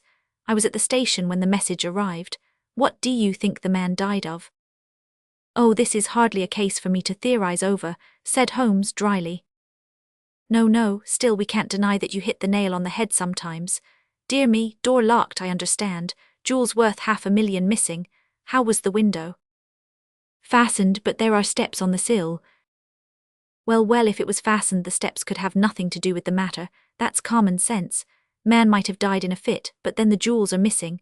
I have a theory, these flashes come upon me at times. Just step outside, Sergeant, and you, Mr. Sholto, your friend can remain. What do you think of this, Holmes? Sholto was on his own confession with his brother last night. The brother died in a fit on which Sholto walked off with the treasure. How is that? On which the dead man very considerately got up and locked the door on the inside. There's a flaw there. Let us apply common sense to the matter. This Thaddeus Sholto was with his brother, there was a quarrel, so much we know. The brother is dead and the jewels are gone, so much also we know. No one saw the brother from the time Thaddeus left him. His bed had not been slept in. Thaddeus is evidently in a most disturbed state of mind. His appearance is, well, not attractive. You see that I am weaving my web round Thaddeus. The net begins to close upon him. "You are not quite in possession of the facts yet," said Holmes. "This splinter of wood, which I have every reason to believe to be poisoned, was in the man's scalp where you still see the mark. This card, inscribed as you see it, was on the table, and beside it lay this rather curious stone-headed instrument. How does all that fit into your theory?" "Confirms it in every respect," said the fat detective pompously. "House is full of Indian curiosities. Thaddeus brought this up, and if this splinter be poisonous, Thaddeus may as well have made murderous use of it as any other man. The card is some hocus-pocus, a blind as like as not. The only question is, how did he depart? Of course, here is a hole in the roof." With great activity, considering his bulk, he sprang up the steps and squeezed through into the garret, and immediately afterwards we heard his exulting voice proclaiming that he had found the trapdoor. "He can find something," remarked Holmes, shrugging his shoulders. "He has occasional glimmerings of reason. Il ni appaudessat si incommodes quesu qui ont de l'esprit." "You see," said Athelney Jones, reappearing down the steps again. "Facts are better than mere theories after all. My view of the case is confirmed. There is a trapdoor communicating with the roof, and it is partly open." "It was I who opened it." "Oh, indeed, you did notice it then." He seemed a little crestfallen at the discovery. "Well, whoever noticed it, it shows how our gentleman got away. Inspector." "Yes, sir, from the passage." "Ask Mr. Sholto to step this way. Mr. Sholto, it is my duty to inform you that anything which you may say will be used against you. I arrest you in the Queen's name as being concerned in the death of your brother." "There now, didn't I tell you?" cried the poor little man, throwing out his hands and looking from one to the other of us. Don't trouble yourself about it, Mr. Sholto, said Holmes. I think that I can engage to clear you of the charge. Don't promise too much, Mr. Theorist, don't promise too much, snapped the detective. You may find it a harder matter than you think. Not only will I clear him, Mr. Jones, but I will make you a free present of the name and description of one of the two people who were in this room last night. His name, I have every reason to believe, is Jonathan Small. He is a poorly educated man, small, active, with his right leg off, and wearing a wooden stump which is worn away upon the inner side. His left boot has a coarse, square-toed sole with an iron band round the heel. He is a middle-aged man, much sunburned, and has been a convict. These few indications may be of some assistance to you, coupled with the fact that there is a good deal of skin missing from the palm of his hand. The other man. Ah, the other man, asked Athelney Jones in a sneering voice, but impressed none the less, as I could easily see, by the precision of the other's manner. Is a rather curious person, said Sherlock Holmes, turning upon his heel. I hope before very long to be able to introduce you to the pair of them. A word with you, Watson. He led me out to the head of the stair. This unexpected occurrence, he said, has caused us rather to lose sight of the original purpose of our journey. I have just been thinking so, I answered. It is not right that Miss Morstan should remain in this stricken house. No, you must escort her home. She lives with Mrs. Cecil Forrester in Lower Camberwell, so it is not very far. I will wait for you here if you will drive out again, or perhaps you are too tired. By no means. I don't think I could rest until I know more of this fantastic business. I have seen something of the rough side of life, but I give you my word that this quick succession of strange surprises tonight has shaken my nerve completely. I should like, however, to see the matter through with you, now that I have got so far. Your presence will be of great service to me, he answered. We shall work the case out independently, and leave this fellow Jones to exult over any mare's nest which he may choose to construct. When you have dropped Miss Morstan, I wish you to go on to No. 3 Pinchin Lane down near the water's edge at Lambeth. The third house on the right-hand side is a bird stuffer. Sherman is the name. You will see a weasel holding a young rabbit in the window. Knock old Sherman up and tell him with my compliments that I want Toby at once. You will bring Toby back in the cab with you. A dog, I suppose? Yes, a queer mongrel with a most amazing power of scent. I would rather have Toby's help than that of the whole detective force of London. I shall bring him then, said I. It is 1 now. I ought to be back before 3 if I can get a fresh horse. And I, said Holmes, shall see what I can learn from Mrs. Bernstone and from the Indian servant, who, Mr. Thaddeus tell me, sleeps in the next garret. Then I shall study the great Jones's methods and listen to his not too delicate sarcasms. Worse in dunt as dimension Verhonen was sy nicht verstehen. Goethe is always pithy. Chapter 7. The episode of the beryl. The police had brought a cab with them, and in this I escorted Miss Morstan back to her home. After the angelic fashion of women, she had borne trouble with a calm face as long as there was some one weaker than herself to support, and I had found her bright and placid by the side of the frightened housekeeper. In the cab, however, she first turned faint, and then burst into a passion of weeping. So sorely had she been tried by the adventures of the night. She has told me since that she thought me cold and distant upon that journey. She little guessed the struggle within my breast, or the effort of self-restraint which held me back.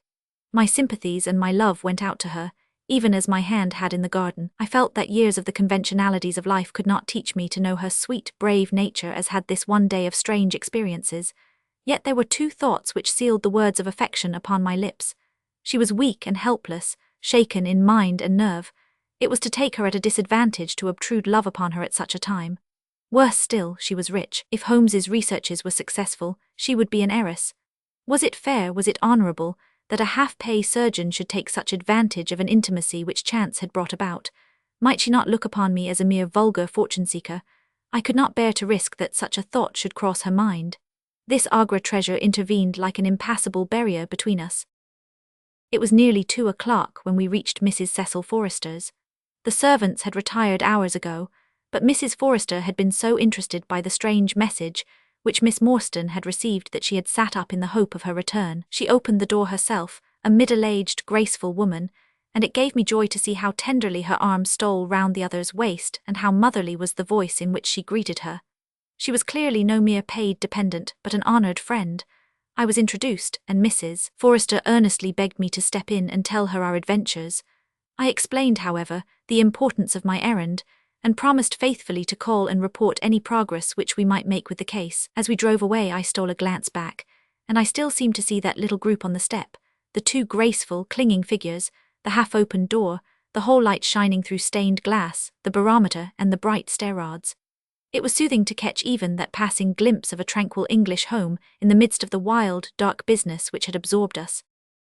And the more I thought of what had happened, the wilder and darker it grew. I reviewed the whole extraordinary sequence of events as I rattled on through the silent, gaslit streets. There was the original problem, that at least was pretty clear now. The death of Captain Morstan, the sending of the pearls, the advertisement, the letter. We had had light upon all those events.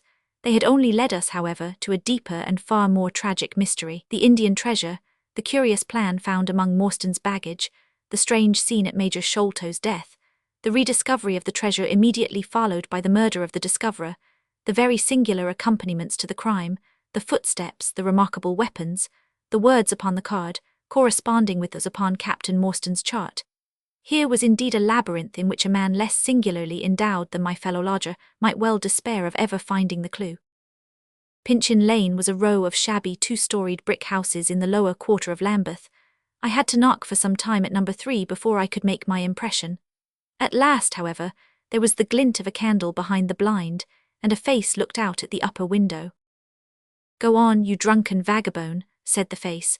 "If you kick up any more row, I'll open the kennels and let out 43 dogs upon you." "If you let one out, it's just what I have come for," said I. "Go on," yelled the voice. "So help me gracious, I have a wiper in the bag and I'll drop it on your head if you don't hook it." "But I wanted dogs," I cried. "I won't be argued with," shouted Mr. Sherman. "Now stand clear, for when I say 3, down goes the wiper." "Mr. Sherlock Holmes," I began, but the words had a most magical effect, for the window instantly slammed down, and within a minute the door was unbarred and open. Mr. Sherman was a lanky, lean old man, with stooping shoulders, a stringy neck and blue-tinted glasses. "A friend of Mr. Sherlock is always welcome," said he. "Step in, sir, keep clear of the badger, for he bites. Ah, naughty, naughty, would you take a nip at the gentleman?" This to a stoat which thrust its wicked head and red eyes between the bars of its cage. "Don't mind that, sir. It's only a slow worm. It hain't got no fangs, so I gives it the run o' the room, for it keeps the beetles down. You must not mind my bane, just a little short why, you at first, for I'm guyed at by the children, and there's many a one just comes down this lane to knock me up. What was it that Mr. Sherlock Holmes wanted, sir?" "He wanted a dog of yours."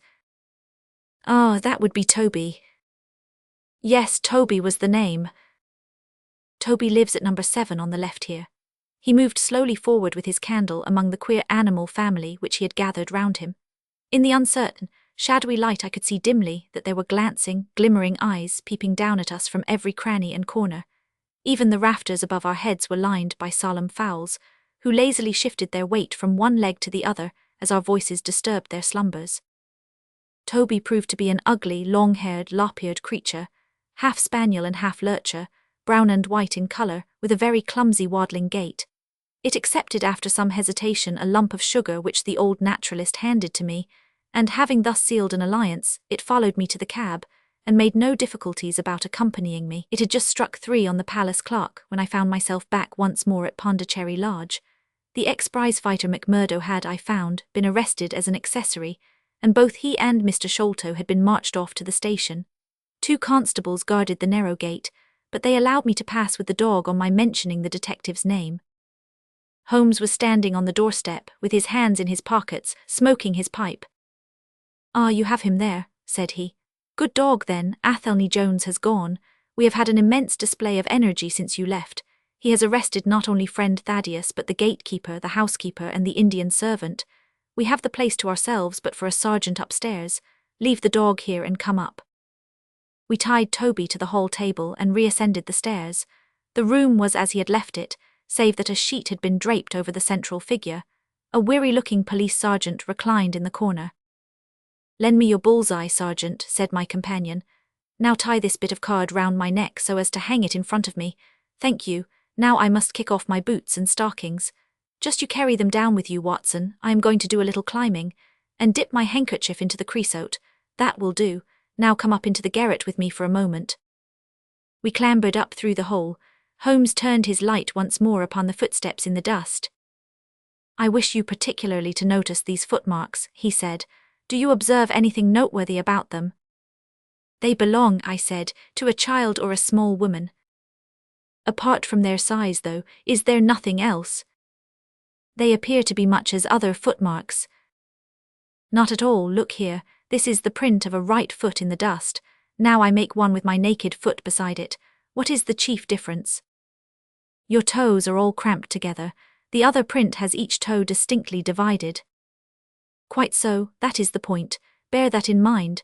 Now would you kindly step over to that flap window and smell the edge of the woodwork? I shall stay here as I have this handkerchief in my hand. I did as he directed, and was instantly conscious of a strong tarry smell. That is where he put his foot in getting out. If you can trace him, I should think that Toby will have no difficulty. Now run downstairs, loose the dog, and look out for Blandin. By the time that I got out into the grounds, Sherlock Holmes was on the roof, and I could see him like an enormous glowworm crawling very slowly along the ridge. I lost sight of him behind a stack of chimneys, but he presently reappeared, and then vanished once more upon the opposite side. When I made my way round there, I found him seated at one of the corner eaves. "That you, Watson?" he cried. "Yes." "This is the place. What is that black thing down there?" "A water barrel." "Top on it?" "Yes." "No sign of a ladder?" "No." "Confound the fellow, it's a most breakneck place. I ought to be able to come down where he could climb up. The water pipe feels pretty firm. Here goes, anyhow." There was a scuffling of feet, and the lantern began to come steadily down the side of the wall. Then with a light spring he came onto the barrel, and from there to the earth. It was easy to follow him, he said, drawing on his stockings and boots. Tiles were loosened the whole way along, and in his hurry he had dropped this. It confirms my diagnosis, as you doctors express it. The object which he held up to me was a small pocket or pouch woven out of coloured grasses, and with a few tawdry beads strung round it. In shape and size it was not unlike a cigarette case.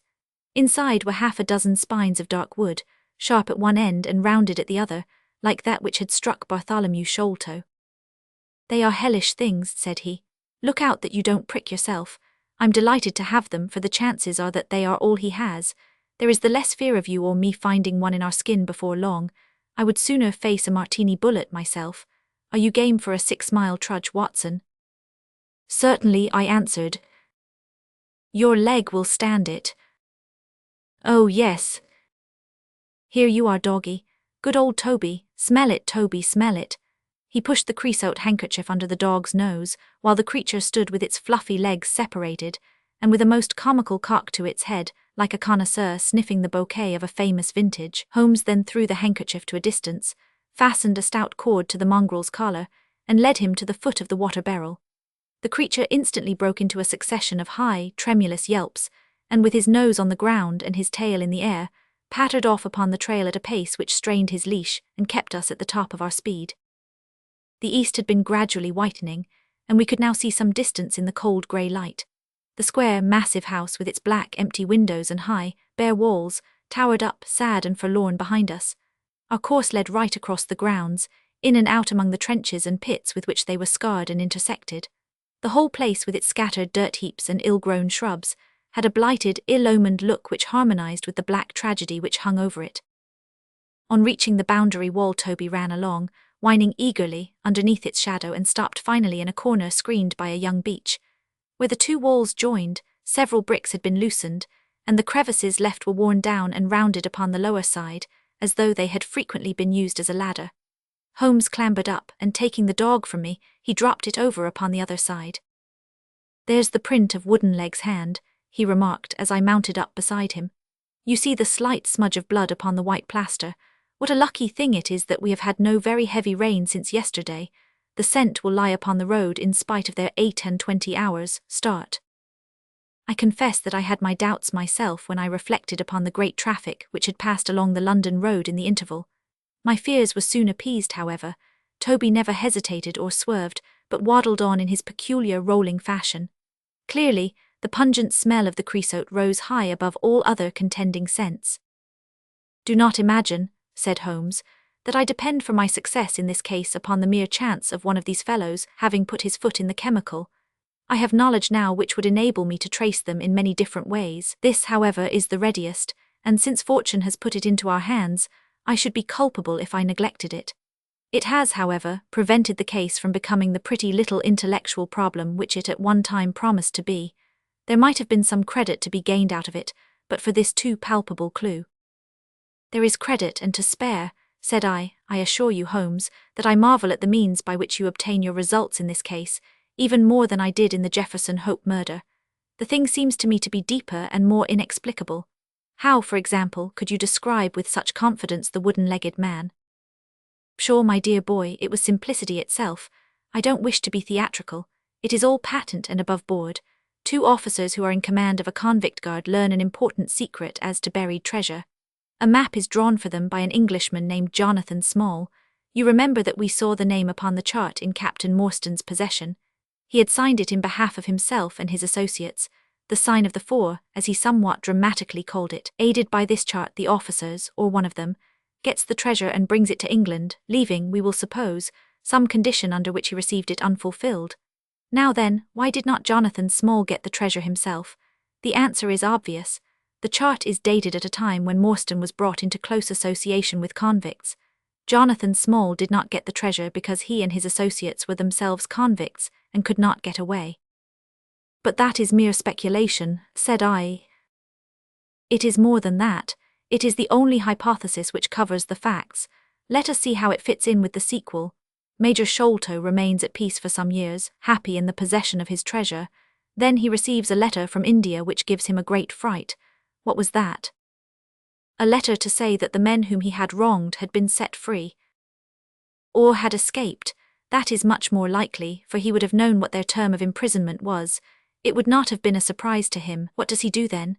He guards himself against a wooden-legged man, a white man, mark you, for he mistakes a white tradesman for him and actually fires a pistol at him. Now only one white man's name is on the chart. The others are Hindus or Mohammedans. There is no other white man. Therefore we may say with confidence that the wooden-legged man is identical with Jonathan Small. Does the reasoning strike you as being faulty? No, it is clear and concise. Well now, let us put ourselves in the place of Jonathan Small. Let us look at it from his point of view. He comes to England with the double idea of regaining what he would consider to be his rights, and of having his revenge upon the man who had wronged him. He found out where Sholto lived, and very possibly he established communications with someone inside the house. There is this butler Lalrao whom we have not seen. Mrs. Bernstone gives him far from a good character. Small could not find out, however, where the treasure was hid, for no one ever knew, save the Major and one faithful servant who had died. Suddenly Small learns that the Major is on his deathbed. In a frenzy lest the secret of the treasure die with him, he runs the gauntlet of the guards, makes his way to the dying man's window, and is only deterred from entering by the presence of his two sons. Mad with hate, however, against the dead man, he enters the room that night, searches his private papers in the hope of discovering some memorandum relating to the treasure, and finally leaves a memento of his visit in the short inscription upon the card. He had doubtless planned beforehand that should he slay the Major he would leave some such record upon the body as a sign that it was not a common murder, but from the point of view of the four associates, something in the nature of an act of justice. Whimsical and bizarre conceits of this kind are common enough in the annals of crime, and usually afford valuable indications as to the criminal. Do you follow all this? Very clearly. Now, what could Jonathan Small do? He could only continue to keep a secret watch upon the efforts made to find the treasure. Possibly he leaves England and only comes back at intervals. Then comes the discovery of the garret, and he is instantly informed of it. We again trace the presence of some confederate in the household. Jonathan, with his wooden leg, is utterly unable to reach the lofty room of Bartholomew Sholto. He takes with him, however, a rather curious associate who gets over this difficulty, but dips his naked foot into creosote, whence comes Toby, and a 6-mile limp for a half-pay officer with a damaged tendo Achilles. But it was the associate, and not Jonathan, who committed the crime. Quite so, and rather to Jonathan's disgust, to judge by the way he stamped about when he got into the room. He bore no grudge against Bartholomew Sholto, and would have preferred if he could have been simply bound and gagged. He did not wish to put his head in a halter. There was no help for it, however. The savage instincts of his companion had broken out, and the poison had done its work. So Jonathan Small left his record, lowered the treasure box to the ground, and followed it himself. That was the train of events as far as I can decipher them. Of course, as to his personal appearance, he must be middle-aged, and must be sunburned after serving his time in such an oven as the Andamans. His height is readily calculated from the length of his stride, and we know that he was bearded. His hairiness was the one point which impressed itself upon Thaddeus Sholto when he saw him at the window. I don't know that there is anything else. The associate. Ah, well, there is no great mystery in that, but you will know all about it soon enough. How sweet the morning air is. See how that one little cloud floats like a pink feather from some gigantic flamingo. Now the red rim of the sun pushes itself over the London cloudbank.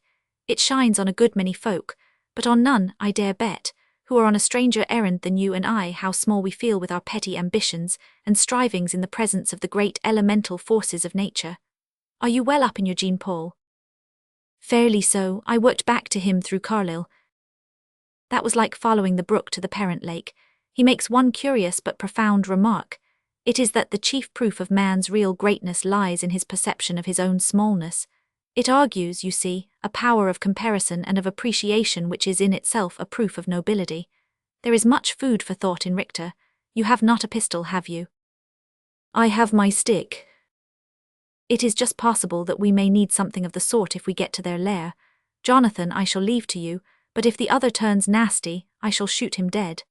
He took out his revolver as he spoke, and having loaded 2 of the chambers, he put it back into the right-hand pocket of his jacket. We had during this time been following the guidance of Toby down the half-rural villa-lined roads which lead to the metropolis.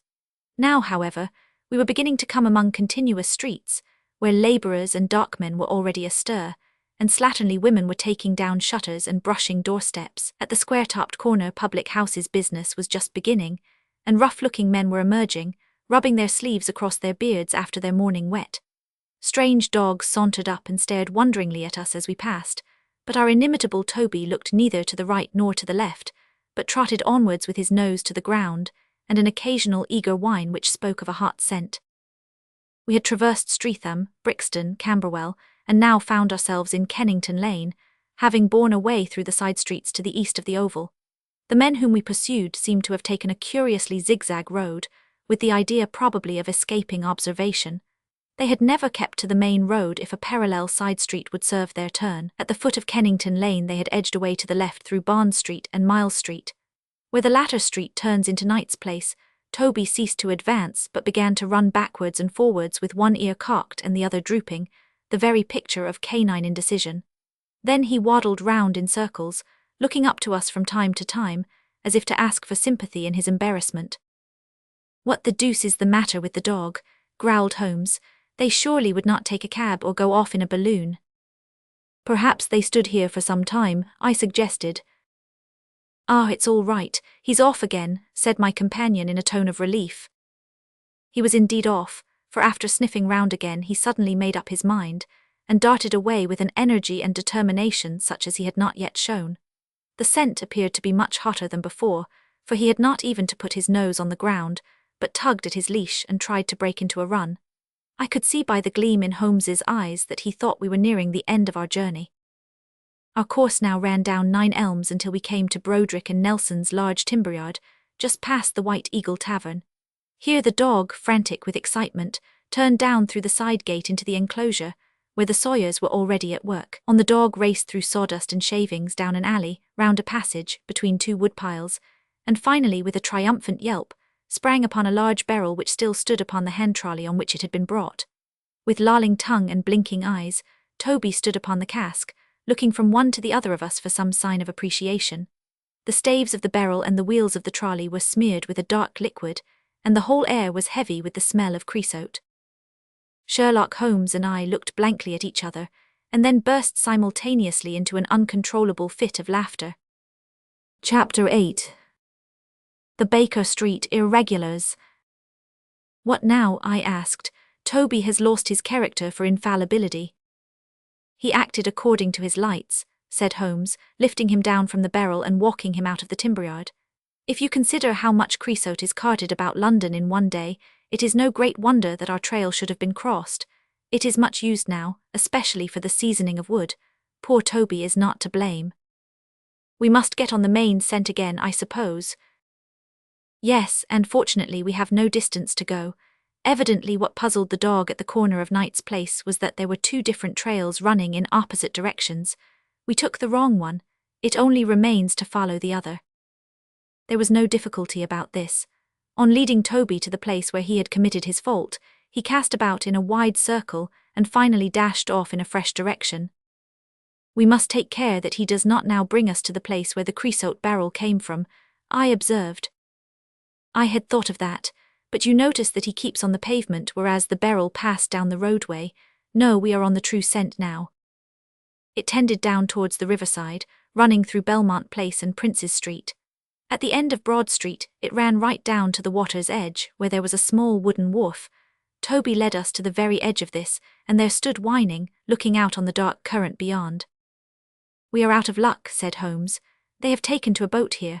Several small punts and skiffs were lying about in the water and on the edge of the wharf. We took Toby round to each in turn, but though he sniffed earnestly, he made no sign. Close to the rude landing stage was a small brick house, with a wooden placard slung out through the second window. Mordecai Smith was printed across it in large letters, and underneath, boats to hire by the hour or day. A second inscription above the door informed us that a steam launch was kept, a statement which was confirmed by a great pile of coke upon the jetty. Sherlock Holmes looked slowly round, and his face assumed an ominous expression. "This looks bad," said he. "These fellows are sharper than I expected. They seem to have covered their tracks. There has, I fear, been preconcerted management here." He was approaching the door of the house when it opened, and a little curly-headed lad of 6 came running out, followed by a stoutish, red-faced woman with a large sponge in her hand. "You come back and be washed, Jack," she shouted. "Come back, you young imp, for if your father comes home and finds you like that, he'll let us hear of it." "Dear little chap," said Holmes strategically. "What a rosy-cheeked young rascal. Now, Jack, is there anything you would like?" The youth pondered for a moment. "I'd like a shillin'," said he. "Nothing you would like better." "I'd like 2 shillin' better," the prodigy answered after some thought. "Here you are then, Ketch, a fine child, Mrs. Smith." "Lord bless you, sir, he is that and forward. He gets a'most too much for me to manage, specially when my man is away days at a time." "Away is he?" said Holmes in a disappointed voice. "I am sorry for that, for I wanted to speak to Mr. Smith." "He's been away since yesterday morning, sir, and, truth to tell, I am beginning to feel frightened about him. But if it was about a boat, sir, maybe I could serve as well. I wanted to hire his steam launch." "Why, bless you, sir, it is in the steam launch that he has gone. That's what puzzles me, for I know there ain't more coals in her than would take her to about Woolwich and back. If he'd been away in the barge, I'd thought nothing, for many a time a job has taken him as far as Gravesend, and then if there was much doing there he might stayed over. But what good is a steam launch without coals? He might have bought some at a wharf down the river." "He might, sir, but it weren't his way. Many a time I've heard him call out at the prices they charge for a few odd bags. Besides, I don't like that wooden-legged man. Why, his ugly face and outlandish talk. What did he want always knocking about here for?" "A wooden-legged man," said Holmes with bland surprise. "Yes, sir, a brown, monkey-faced chap that's called more'n once for my old man. It was him that roused him up yesternight, and what's more, my man knew he was common, for he had steam up in the launch. I tell you straight, sir, I don't feel easy in my mind about it." "But my dear Mrs. Smith," said Holmes, shrugging his shoulders, "you are frightening yourself about nothing. How could you possibly tell that it was the wooden-legged man who came in the night? I don't quite understand how you can be so sure." "His voice, sir, I knew his voice, which is thick and foggy. He tapped at the winder, about 3 it would be. 'Show a leg, matey,' says he, 'time to turn out guard.' My old man woke up Jim, that's my eldest, and away they went without so much as a word to me. I could hear the wooden leg clacking on the stones." "And was this wooden-legged man alone?" "Couldn't say, I am sure, sir. I didn't hear no one else." "I am sorry, Mrs. Smith, for I wanted a steam launch, and I have heard good reports of the, let me see, what is her name?" "The Aurora, sir."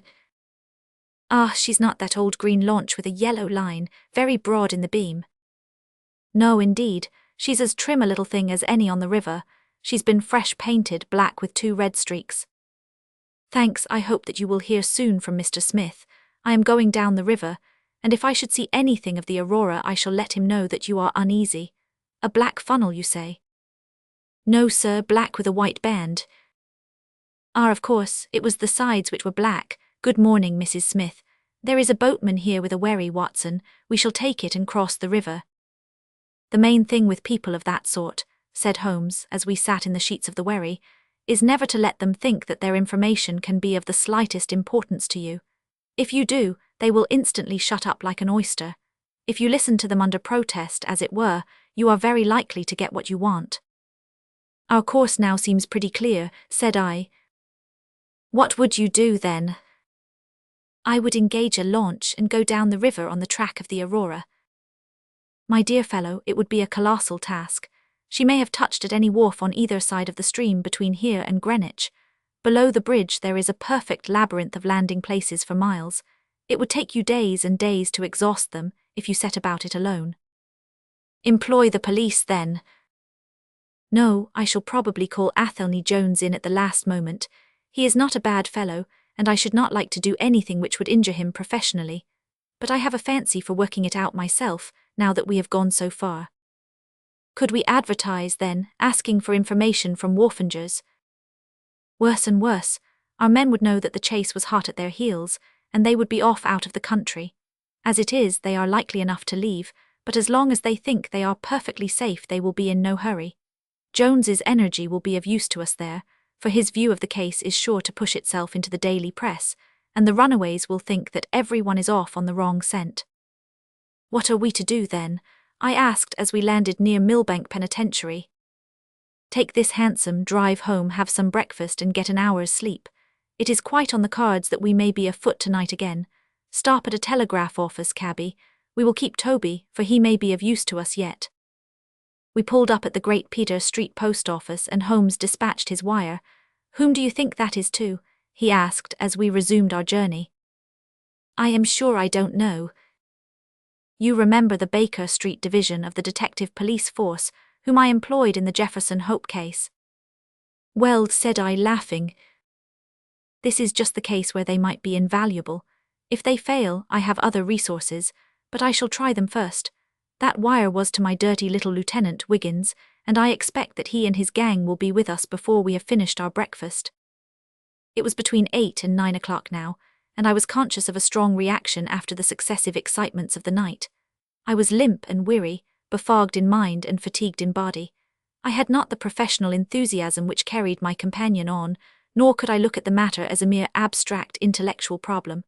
As far as the death of Bartholomew Sholto went, I had heard little good of him, and could feel no intense antipathy to his murderers. The treasure, however, was a different matter. That, or part of it, belonged rightfully to Miss Morstan. While there was a chance of recovering it, I was ready to devote my life to the one object. True, if I found it, it would probably put her forever beyond my reach, yet it would be a petty and selfish love which would be influenced by such a thought as that. If Holmes could work to find the criminals, I had a tenfold stronger reason to urge me on to find the treasure. A bath at Baker Street and a complete change freshened me up wonderfully. When I came down to our room, I found the breakfast laid and Holmes pouring out the coffee. Here it is, said he, laughing and pointing to an open newspaper. The energetic Jones and the ubiquitous reporter have fixed it up between them, but you have had enough of the case. Better have your ham and eggs first. I took the paper from him and read the short notice, which was headed Mysterious Business at Upper Norwood. About 12 o'clock last night, said the Standard, Mr. Bartholomew Sholto of Pondicherry Lodge, Upper Norwood, was found dead in his room under circumstances which point to foul play. As far as we can learn, no actual traces of violence were found upon Mr. Sholto's person, but a valuable collection of Indian gems which the deceased gentleman had inherited from his father has been carried off. The discovery was first made by Mr. Sherlock Holmes and Dr. Watson, who had called at the house with Mr. Thaddeus Sholto, brother of the deceased. By a singular piece of good fortune, Mr. Athelney Jones, the well-known member of the detective police force, happened to be at the Norwood police station, and was on the ground within half an hour of the first alarm. His trained and experienced faculties were at once directed towards the detection of the criminals, with the gratifying result that the brother, Thaddeus Sholto, has already been arrested, together with the housekeeper, Mrs. Burnstone, an Indian butler named Lal Rao, and a porter or gatekeeper named McMurdo. It is quite certain that the thief or thieves were well acquainted with the house, for Mr. Jones's well-known technical knowledge and his powers of minute observation have enabled him to prove conclusively that the miscreants could not have entered by the door or by the window, but must have made their way across the roof of the building, and so through a trapdoor into a room which communicated with that in which the body was found. This fact, which has been very clearly made out, proves conclusively that it was no mere haphazard burglary. The prompt and energetic action of the officers of the law shows the great advantage of the presence on such occasions of a single vigorous and masterful mind. We cannot but think that it supplies an argument to those who would wish to see our detectives more decentralized, and so brought into closer and more effective touch with the cases which it is their duty to investigate. "Isn't it gorgeous?" said Holmes, grinning over his coffee cup. "What do you think of it?" "I think that we have had a close shave ourselves of being arrested for the crime." "So do I. I wouldn't answer for our safety now, if he should happen to have another of his attacks of energy." At this moment there was a loud ring at the bell, and I could hear Mrs. Hudson, our landlady, raising her voice in a wail of expostulation and dismay. "By heaven, Holmes," I said, half rising, "I believe that they are really after us." "No, it's not quite so bad as that. It is the unofficial force, the Baker Street irregulars." As he spoke, there came a swift pattering of naked feet upon the stairs, a clatter of high voices, and in rushed a dozen dirty and ragged little street Arabs. There was some show of discipline among them, despite their tumultuous entry, for they instantly drew up in line and stood facing us with expectant faces. One of their number, taller and older than the others, stood forward with an air of lounging superiority, which was very funny in such a disreputable little scarecrow. "Got your message, sir," said he, and brought 'em on sharp. 3 bob and a tanner for tickets." "Here you are," said Holmes, producing some silver. "In future they can report to you, Wiggins, and you to me. I cannot have the house invaded in this way. However, it is just as well that you should all hear the instructions. I want to find the whereabouts of a steam launch called the Aurora, owner Mordecai Smith, black with 2 red streaks, funnel black with a white band. She is down the river somewhere. I want one boy to be at Mordecai Smith's landing stage opposite Millbank to say if the boat comes back. You must divide it out among yourselves and do both banks thoroughly. Let me know the moment you have news. Is that all clear?" "Yes, governor," said Wiggins. "The old scale of pay and a guinea to the boy who finds the boat. Here's a day in advance. Now off you go." He handed them a shilling each, and away they buzzed down the stairs, and I saw them a moment later streaming down the street. "If the launch is above water they will find her," said Holmes, as he rose from the table and lit his pipe. "They can go everywhere, see everything, overhear everyone. I expect to hear before evening that they have spotted her. In the meanwhile we can do nothing but await results. We cannot pick up the broken trail until we find either the Aurora or Mr. Mordecai Smith. Toby could eat these scraps, I dare say. Are you going to bed, Holmes?" "No, I am not tired. I have a curious constitution. I never remember feeling tired by work, though idleness exhausts me completely. I am going to smoke and to think over this queer business to which my fair client has introduced us. If ever man had an easy task, this of ours ought to be. Wooden-legged men are not so common, but the other man must, I should think, be absolutely unique." "That other man again." "I have no wish to make a mystery of him, to you anyway, but you must have formed your own opinion. Now do consider the data. Diminutive footmarks, toes never fettered by boots, naked feet, stone-headed wooden mace, great agility, small poisoned darts. What do you make of all this?" "A savage," I exclaimed. "Perhaps one of those Indians who were the associates of Jonathan Small." "Hardly that," said he. "When first I saw signs of strange weapons I was inclined to think so, but the remarkable character of the footmarks caused me to reconsider my views.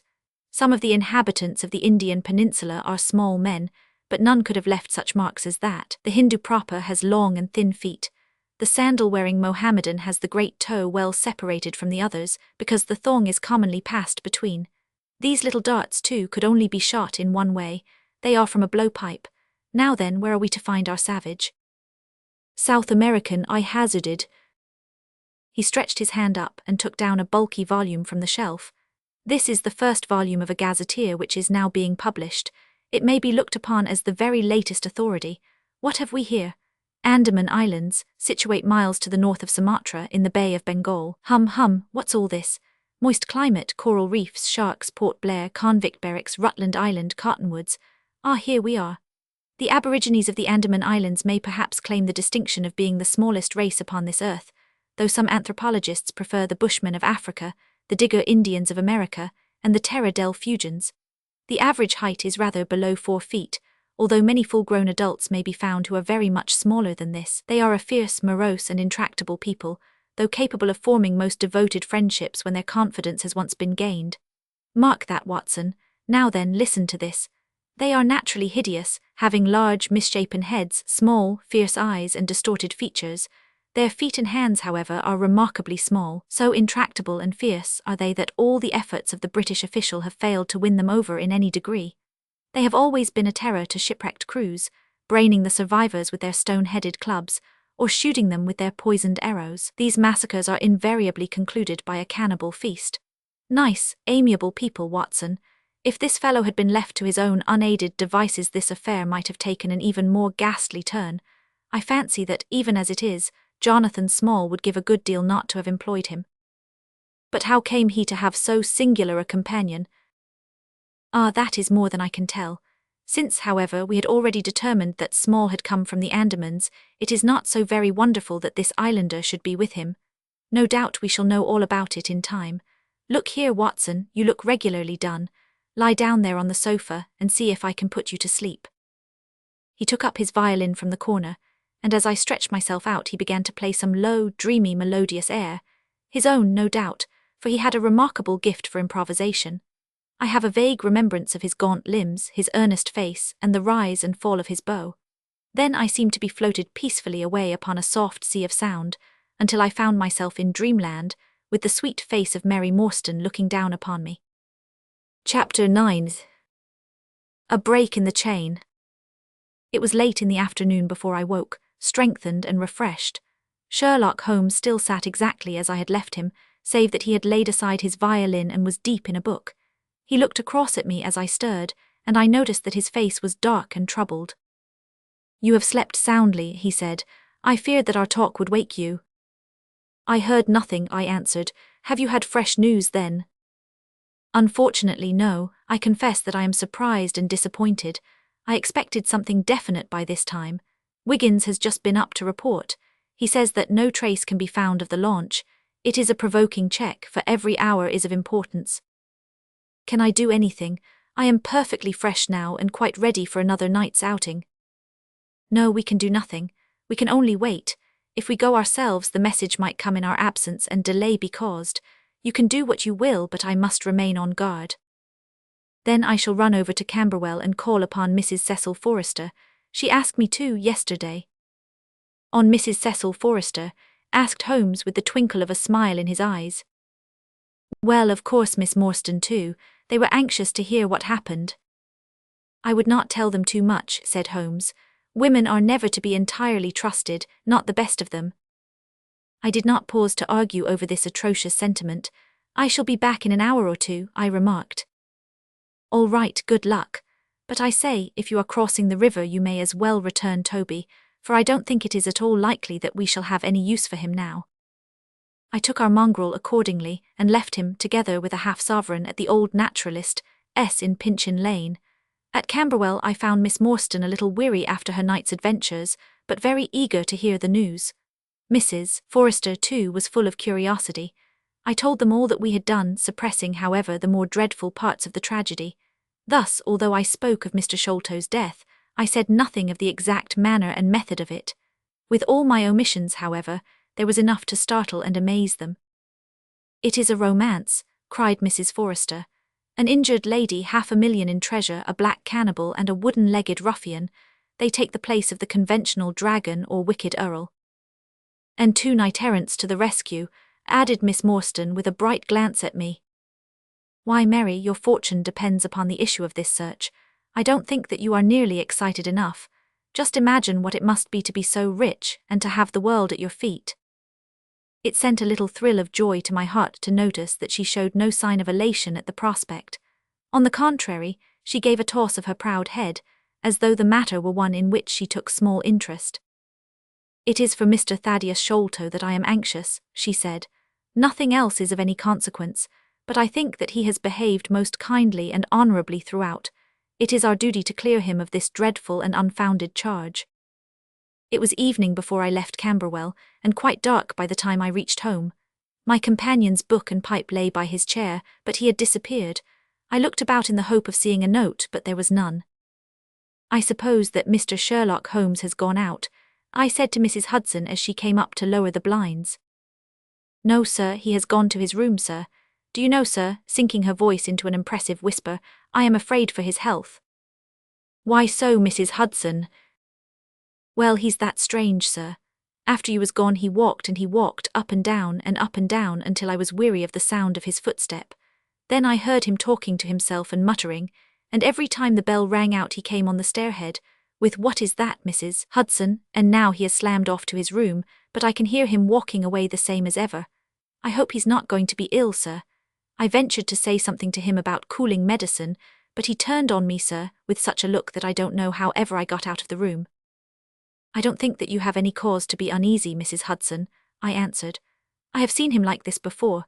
He has some small matter upon his mind which makes him restless." I tried to speak lightly to our worthy landlady, but I was myself somewhat uneasy when through the long night I still from time to time heard the dull sound of his tread, and knew how his keen spirit was chafing against this involuntary inaction. At breakfast time he looked worn and haggard, with a little fleck of feverish colour upon either cheek. "You are knocking yourself up, old man," I remarked. "I heard you marching about in the night." "No, I could not sleep," he answered. "This infernal problem is consuming me. It is too much to be balked by so petty an obstacle when all else had been overcome. I know the men, the launch, everything, and yet I can get no news. I have set other agencies at work, and used every means at my disposal. The whole river has been searched on either side, but there is no news, nor has Mrs. Smith heard of her husband. I shall come to the conclusion soon that they have scuttled the craft, but there are objections to that. Or that Mrs. Smith has put us on a wrong scent. No, I think that may be dismissed. I had inquiries made, and there is a launch of that description. Could it have gone up the river? I have considered that possibility too, and there is a search party who will work up as far as Richmond. If no news comes today, I shall start off myself tomorrow, and go for the men rather than the boat. But surely, we shall hear something." We did not, however. Not a word came to us either from Wiggins or from the other agencies. There were articles in most of the papers upon the Norwood tragedy. They all appeared to be rather hostile to the unfortunate Thaddeus Sholto. No fresh details were to be found, however, in any of them, save that an inquest was to be held upon the following day. I walked over to Camberwell in the evening to report our ill success to the ladies, and on my return I found Holmes dejected and somewhat morose. He would hardly reply to my questions, and busied himself all evening in an abstruse chemical analysis, which involved much heating of retorts and distilling of vapours, ending at last in a smell which fairly drove me out of the apartment. Up to the small hours of the morning, I could hear the clinking of his test tubes, which told me that he was still engaged in his malodorous experiment. In the early dawn I woke with a start, and was surprised to find him standing by my bedside, clad in a rude sailor dress with a pea-jacket, and a coarse red scarf round his neck. "I am off down the river, Watson," said he. "I have been turning it over in my mind, and I can see only one way out of it. It is worth trying at all events." "Surely I can come with you then," said I. "No, you can be much more useful if you will remain here as my representative. I am loath to go, for it is quite on the cards that some message may come during the day, though Wiggins was despondent about it last night. I want you to open all notes and telegrams, and to act on your own judgment if any news should come. Can I rely upon you?" "Most certainly." "I am afraid that you will not be able to wire to me, for I can hardly tell yet where I may find myself. If I am in luck, however, I may not be gone so very long. I shall have news of some sort or other before I get back." I had heard nothing of him by breakfast time. On opening the Standard, however, I found that there was a fresh allusion to the business. With reference to the Upper Norwood tragedy, it remarked, "We have reason to believe that the matter promises to be even more complex and mysterious than was originally supposed. Fresh evidence has shown that it is quite impossible that Mr. Thaddeus Sholto could have been in any way concerned in the matter. He and the housekeeper, Mrs. Bernstone, were both released yesterday evening. It is believed, however, that the police have a clue as to the real culprits, and that it is being prosecuted by Mr. Athelney Jones of Scotland Yard, with all his well-known energy and sagacity. Further arrests may be expected at any moment. That is satisfactory so far as it goes. Thought I, friend Sholto is safe at any rate. I wonder what the fresh clue may be, though it seems to be a stereotyped form whenever the police have made a blunder. I tossed the paper down upon the table, but at that moment my eye caught an advertisement in the agony column. It ran in this way. Lost, whereas Mordecai Smith, boatman, and his son Jim, left Smith's Wharf at or about 3 o'clock last Tuesday morning in the steam launch Aurora, black with 2 red stripes, funnel black with a white band. The sum of £5 will be paid to anyone who can give information to Mrs. Smith, at Smith's Wharf, or at 221B Baker Street, as to the whereabouts of the said Mordecai Smith and the launch Aurora. This was clearly Holmes's doing. The Baker Street address was enough to prove that. It struck me as rather ingenious, because it might be read by the fugitives without their seeing in it more than the natural anxiety of a wife for her missing husband. It was a long day. Every time that a knock came to the door or a sharp step passed in the street, I imagined that it was either Holmes returning or an answer to his advertisement. I tried to read, but my thoughts would wander off to our strange quest, and to the ill-assorted and villainous pair whom we were pursuing. Could there be, I wondered, some radical flaw in my companion's reasoning? Might he be suffering from some huge self-deception? Was it not possible that his nimble and speculative mind had built up this wild theory upon faulty premises? I had never known him to be wrong, and yet the keenest reasoner may occasionally be deceived. He was likely, I thought, to fall into error through the over-refinement of his logic. His preference for a subtle and bizarre explanation when a plainer and more commonplace one lay ready to his hand. Yet, on the other hand, I had myself seen the evidence, and I had heard the reasons for his deductions. When I looked back on the long chain of curious circumstances, many of them trivial in themselves, but all tending in the same direction, I could not disguise from myself that even if Holmes's explanation were incorrect, the true theory must be equally outre and startling. At 3 o'clock in the afternoon there was a loud peal at the bell, an authoritative voice in the hall, and, to my surprise, no less a person than Mr. Athelney Jones was shown up to me.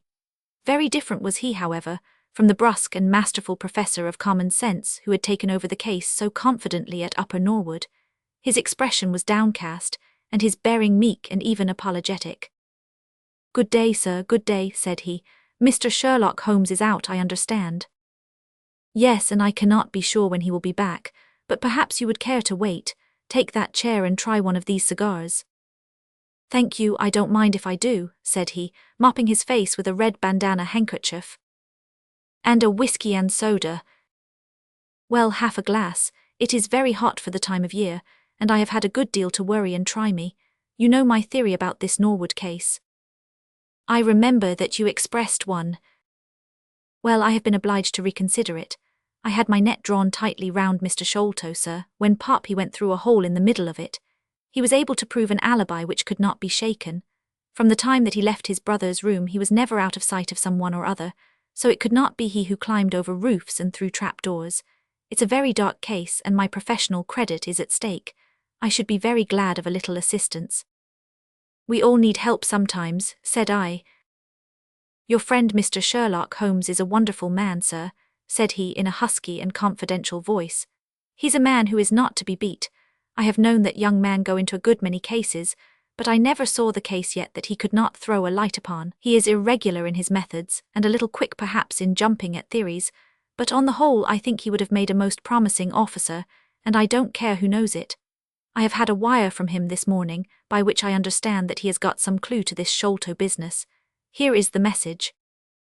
He took the telegram out of his pocket and handed it to me. It was dated from Poplar at 12 o'clock. "Go to Baker Street at once," it said. "If I have not returned, wait for me. I am close on the track of the Sholto gang. You can come with us tonight if you want to be in at the finish." "This sounds well. He has evidently picked up the scent again," said I. "Ah, then he has been at fault too," exclaimed Jones with evident satisfaction. "Even the best of us are thrown off sometimes. Of course this may prove to be a false alarm, but it is my duty as an officer of the law to allow no chance to slip. But there is someone at the door. Perhaps this is he."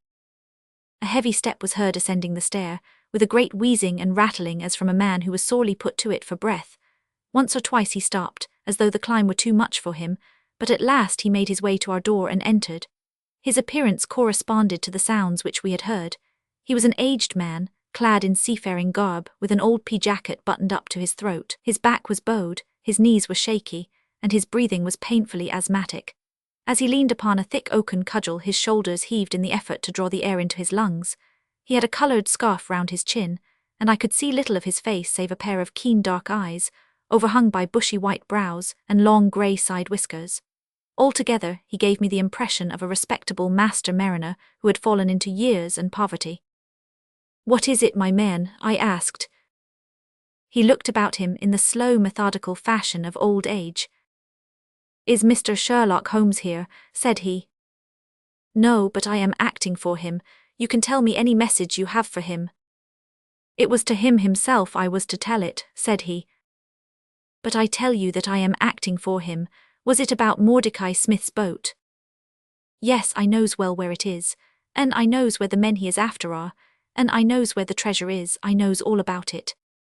"Then tell me, and I shall let him know." "It was to him I was to tell it," he repeated, with the petulant obstinacy of a very old man. "Well, you must wait for him." No, I ain't going to lose a whole day to please no one. If Mr. Holmes ain't here, then Mr. Holmes must find it all out for himself. I don't care about the look of either of you, and I won't tell a word. He shuffled towards the door, but Athelney Jones got in front of him. "Wait a bit, my friend," said he. "You have important information and you must not walk off. We shall keep you whether you like or not until our friend returns." The old man made a little run towards the door, but as Athelney Jones put his broad back up against it, he recognized the uselessness of resistance. "Pretty sort o' treatment this," he cried, stamping his stick. "I come here to see a gentleman, and you too, who I never saw in my life, seize me and treat me in this fashion." "You will be none the worse," I said. "We shall recompense you for the loss of your time. Sit over here on the sofa and you will not have long to wait." He came across sullenly enough and seated himself with his face resting on his hands. Jones and I resumed our cigars and our talk. Suddenly, however, Holmes's voice broke in upon us. "I think that you might offer me a cigar too," he said. We both started in our chairs. There was Holmes sitting close to us with an air of quiet amusement. "Holmes," I exclaimed, "you here, but where is the old man?" "Here is the old man," said he, holding out a heap of white hair. "Here he is, wig, whiskers, eyebrows and all. I thought my disguise was pretty good, but I hardly expected that it would stand that test." "Ah, you rogue," cried Jones, highly delighted. "You would have made an actor, and a rare one. You had the proper workhouse cough, and those weak legs of yours are worth £10 a week. I thought I knew the glint of your eye, though. You didn't get away from us so easily, you see." "I have been working in that get-up all day," said he, lighting his cigar. "You see, a good many of the criminal classes begin to know me, especially since our friend here took to publishing some of my cases, so I can only go on the warpath under some simple disguise like this. You got my wire?" "Yes, that was what brought me here." "How has your case prospered?" "It has all come to nothing. I have had to release 2 of my prisoners, and there is no evidence against the other 2. "Never mind, we shall give you 2 others in the place of them, but you must put yourself under my orders. You are welcome to all the official credit, but you must act on the line that I point out. Is that agreed?" "Entirely, if you will help me to the men." "Well then, in the first place I shall want a fast police boat, a steam launch, to be at the Westminster Stairs at 7 o'clock. "That is easily managed. There is always one about there, but I can step across the road and telephone to make sure. Then I shall want 2 staunch men, in case of resistance." "There will be 2 or 3 in the boat. What else?" "When we secure the men we shall get the treasure. I think that it would be a pleasure to my friend here to take the box round to the young lady to whom half of it rightfully belongs. Let her be the first to open it. Watson?" "It would be a great pleasure to me." "Rather an irregular proceeding," said Jones, shaking his head. "However, the whole thing is irregular, and I suppose we must wink at it. The treasure must afterwards be handed over to the authorities until after the official investigation." "Certainly, that is easily managed. One other point. I should much like to have a few details about this matter from the lips of Jonathan Small himself. You know I like to work the detail of my cases out. There is no objection to my having an unofficial interview with him, either here in my rooms or elsewhere, as long as he is efficiently guarded. Well, you are master of the situation. I have had no proof yet of the existence of this Jonathan Small. However, if you can catch him, I don't see how I can refuse you an interview with him. That is understood, then. Perfectly. Is there anything else? Only that I insist upon your dining with us. It will be ready in half an hour. I have oysters and a brace of grouse, with something a little choice in white wines. Watson, you have never yet recognized my merits as a housekeeper. Chapter 10. The End of the Islanders. Our meal was a merry one. Holmes could talk exceedingly well when he chose, and that night he did choose. He appeared to be in a state of nervous exaltation. I have never known him so brilliant. He spoke on a quick succession of subjects. On miracle plays, on medieval pottery, on Stradivarius violins, on the Buddhism of Ceylon, and on the warships of the future, handling each as though he had made a special study of it. His bright humour marked the reaction from his black depression of the preceding days. Athelney Jones proved to be a sociable soul in his hours of relaxation, and faced his dinner with the air of a bon vivant. For myself, I felt elated at the thought that we were nearing the end of our task, and I caught something of Holmes's gaiety. None of us alluded during dinner to the cause which had brought us together. When the cloth was cleared, Holmes glanced at his watch and filled up 3 glasses with port. "One bumper," said he, "to the success of our little expedition, and now it is high time we were off. Have you a pistol, Watson?" "I have my old service revolver in my desk." "You had best take it, then. It is well to be prepared. I see that the cab is at the door. I ordered it for 6:30. It was a little past 7 before we reached the Westminster Wharf and found our launch awaiting us. Holmes eyed it critically. "Is there anything to mark it as a police boat?" "Yes, that green lamp at the side." "Then take it off." The small change was made, we stepped on board and the ropes were cast off. Jones, Holmes and I sat in the stern. There was 1 man at the rudder, 1 to tend the engines, and 2 burly police inspectors forward. "Where to?" asked Jones. "To the Tower. Tell them to stop opposite Jacobson's yard." Our craft was evidently a very fast one. We shot past the long lines of loaded barges as though they were stationary. Holmes smiled with satisfaction as we overhauled a river steamer and left her behind us.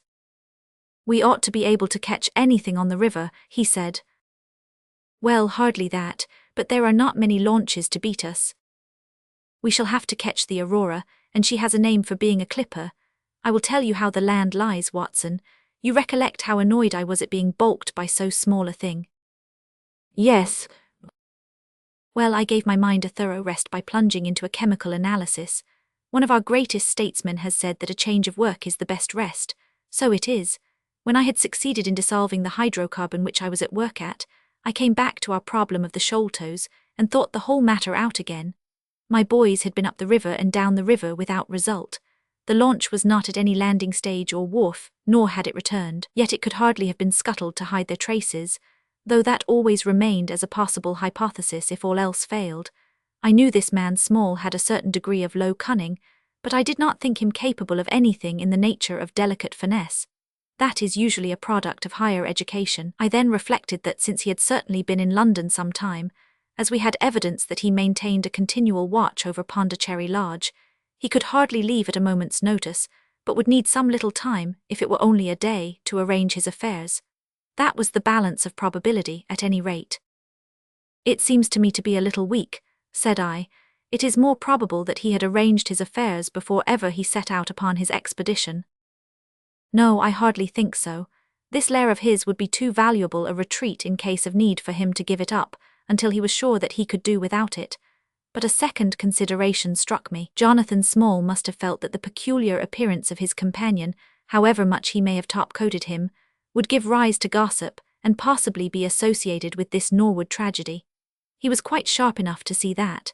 They had started from their headquarters under cover of darkness, and he would wish to get back before it was broad light. Now it was past 3 o'clock according to Mrs. Smith when they got the boat. It would be quite bright, and people would be about in an hour or so. Therefore, I argued, they did not go very far. They paid Smith well to hold his tongue, reserved his launch for the final escape, and hurried to their lodgings with the treasure box.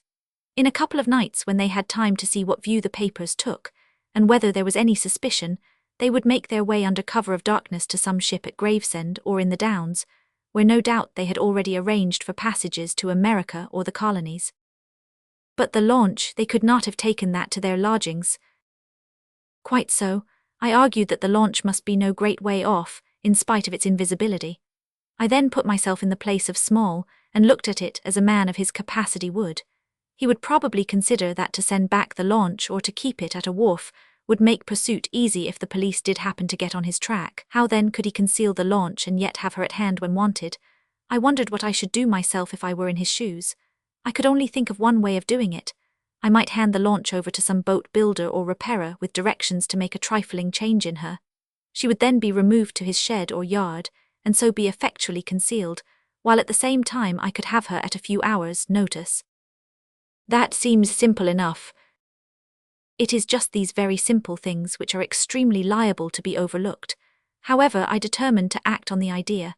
I started at once in this harmless seaman's rig, and inquired at all the yards down the river. I drew blank at 15, but at the 16th, Jacobson's, I learned that the Aurora had been handed over to them 2 days ago by a wooden-legged man, with some trivial directions as to her rudder. "There ain't naught amiss with her rudder," said the foreman. "There she lies with the red streaks." At that moment who should come down but Mordecai Smith, the missing owner. He was rather the worse for liquor. I should not, of course, have known him, but he bellowed out his name and the name of his launch. "I want her tonight at 8 o'clock, said he. 8 o'clock sharp, mind, for I have 2 gentlemen who won't be kept waiting. They had evidently paid him well, for he was very flush of money, chucking shillings about to the men. I followed him some distance, but he subsided into an alehouse. So I went back to the yard, and happening to pick up one of my boys on the way, I stationed him as a sentry over the launch. He is to stand at water's edge and wave his handkerchief to us when they start. We shall be lying off in the stream, and it will be a strange thing if we do not take men, treasure and all." "You have planned it all very neatly, whether they are the right men or not," said Jones. "But if the affair were in my hands, I should have had a body of police in Jacobson's yard, and arrested them when they came down. Which would have been never. This man Small is a pretty shrewd fellow. He would send a scout on ahead, and if anything made him suspicious, lie snug for another week." "But you might have stuck to Mordecai Smith and so been led to their hiding place," said I. "In that case I should have wasted my day. I think that it is 100 to 1 against Smith knowing where they live. As long as he has liquor and good pay, why should he ask questions? They send him messages what to do. No, I thought over every possible course, and this is the best." While this conversation had been proceeding, we had been shooting the long series of bridges which span the Thames. As we passed the city, the last rays of the sun were gilding the cross upon the summit of St. Paul's. It was twilight before we reached the tower. "That is Jacobson's yard," said Holmes, pointing to a bristle of masts and rigging on the Surrey side. "Cruise gently up and down here under cover of this string of lighters." He took a pair of night glasses from his pocket and gazed some time at the shore. "I see my sentry at his post," he remarked, "but no sign of a handkerchief." "Suppose we go downstream a short way and lie in wait for them," said Jones eagerly. We were all eager by this time, even the policemen and stokers, who had a very vague idea of what was going forward. "We have no right to take anything for granted," Holmes answered. "It is certainly 10 to 1 that they go downstream, but we cannot be certain. From this point we can see the entrance of the yard, and they can hardly see us. It will be a clear night and plenty of light. We must stay where we are. See how the folk swarm over yonder in the gaslight. They are coming from work in the yard. Dirty-looking rascals, but I suppose every one has some little immortal spark concealed about him. You would not think it to look at them. There is no a priori probability about it. A strange enigma is man." "Someone calls him a soul concealed in an animal," I suggested. "Winwood Reade is good upon the subject," said Holmes. "He remarks that, while the individual man is an insoluble puzzle, in the aggregate he becomes a mathematical certainty. You can, for example, never foretell what any one man will do, but you can say with precision what an average number will be up to. Individuals vary, but percentages remain constant. So says the statistician. But do I see a handkerchief? Surely there is a white flutter over yonder." "Yes, it is your boy," I cried. "I can see him plainly." "And there is the Aurora," exclaimed Holmes, "and going like the devil. Full speed ahead, engineer. Make after that launch with the yellow light. By heaven, I shall never forgive myself if she proves to have the heels of us. She had slipped unseen through the yard entrance and passed behind 2 or 3 small craft, so that she had fairly got her speed up before we saw her. Now she was flying down the stream, near in to the shore, going at a tremendous rate. Jones looked gravely at her and shook his head. "She is very fast," he said. "I doubt if we shall catch her." "We must catch her," cried Holmes between his teeth. "Heap it on, stokers, make her do all she can. If we burn the boat we must have them." We were fairly after her now. The furnaces roared, and the powerful engines whizzed and clanked, like a great metallic heart. Her sharp, steep prow cut through the river water and sent 2 rolling waves to right and to left of us. With every throb of the engines we sprang and quivered like a living thing. One great yellow lantern in our bows threw a long, flickering funnel of light in front of us. Right ahead a dark blur upon the water showed where the Aurora lay, and the swirl of white foam behind her spoke of the pace at which she was going. We flashed past barges, steamers, merchant vessels, in and out, behind this one and round the other. Voices hailed us out of the darkness, but still the Aurora thundered on, and still we followed close upon her track. "Pilot on, men, pilot on," cried Holmes, looking down into the engine room, while the fierce glow from below beat upon his eager, aquiline face. "Get every pound of steam you can." "I think we gain a little," said Jones, with his eyes on the Aurora. "I am sure of it," said I. "We shall be up with her in a very few minutes." At that moment, however, as our evil fate would have it, a tug with 3 barges in tow blundered in between us. It was only by putting our helm hard down that we avoided a collision, and before we could round them and recover our way, the Aurora had gained a good 200 yards. She was still, however, well in view, and the murky, uncertain twilight was setting into a clear starlit night. Our boilers were strained to their utmost, and the frail shell vibrated and creaked with the fierce energy which was driving us along.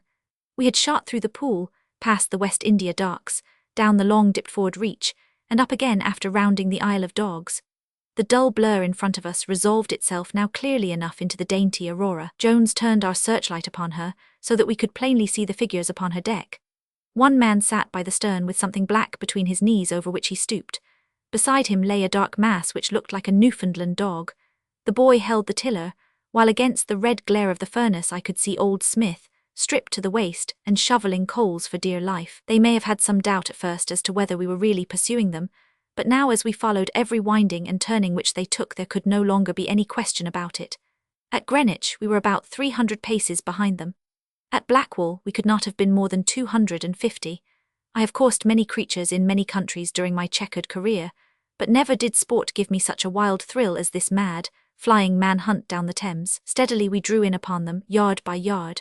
In the silence of the night we could hear the panting and clanking of their machinery.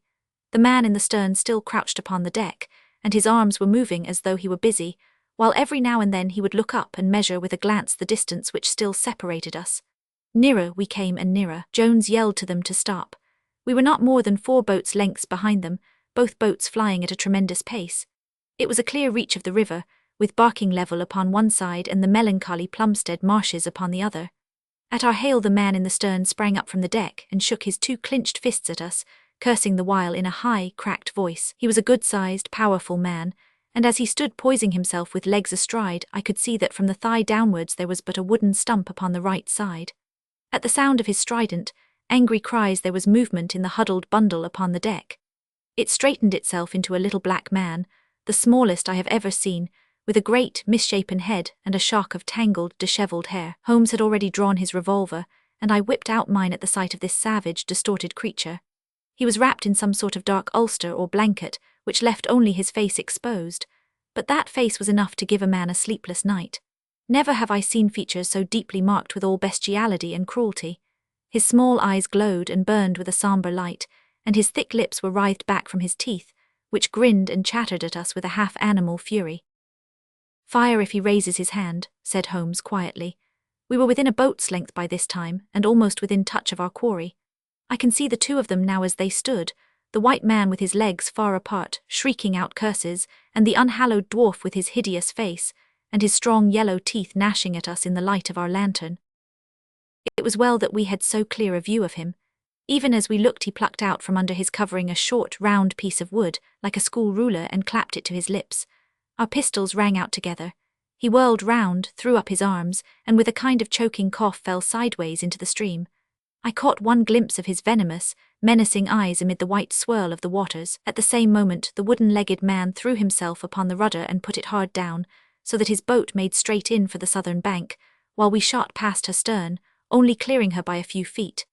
We were round after her in an instant, but she was already nearly at the bank. It was a wild and desolate place, where the moon glimmered upon a wide expanse of marshland, with pools of stagnant water and beds of decaying vegetation.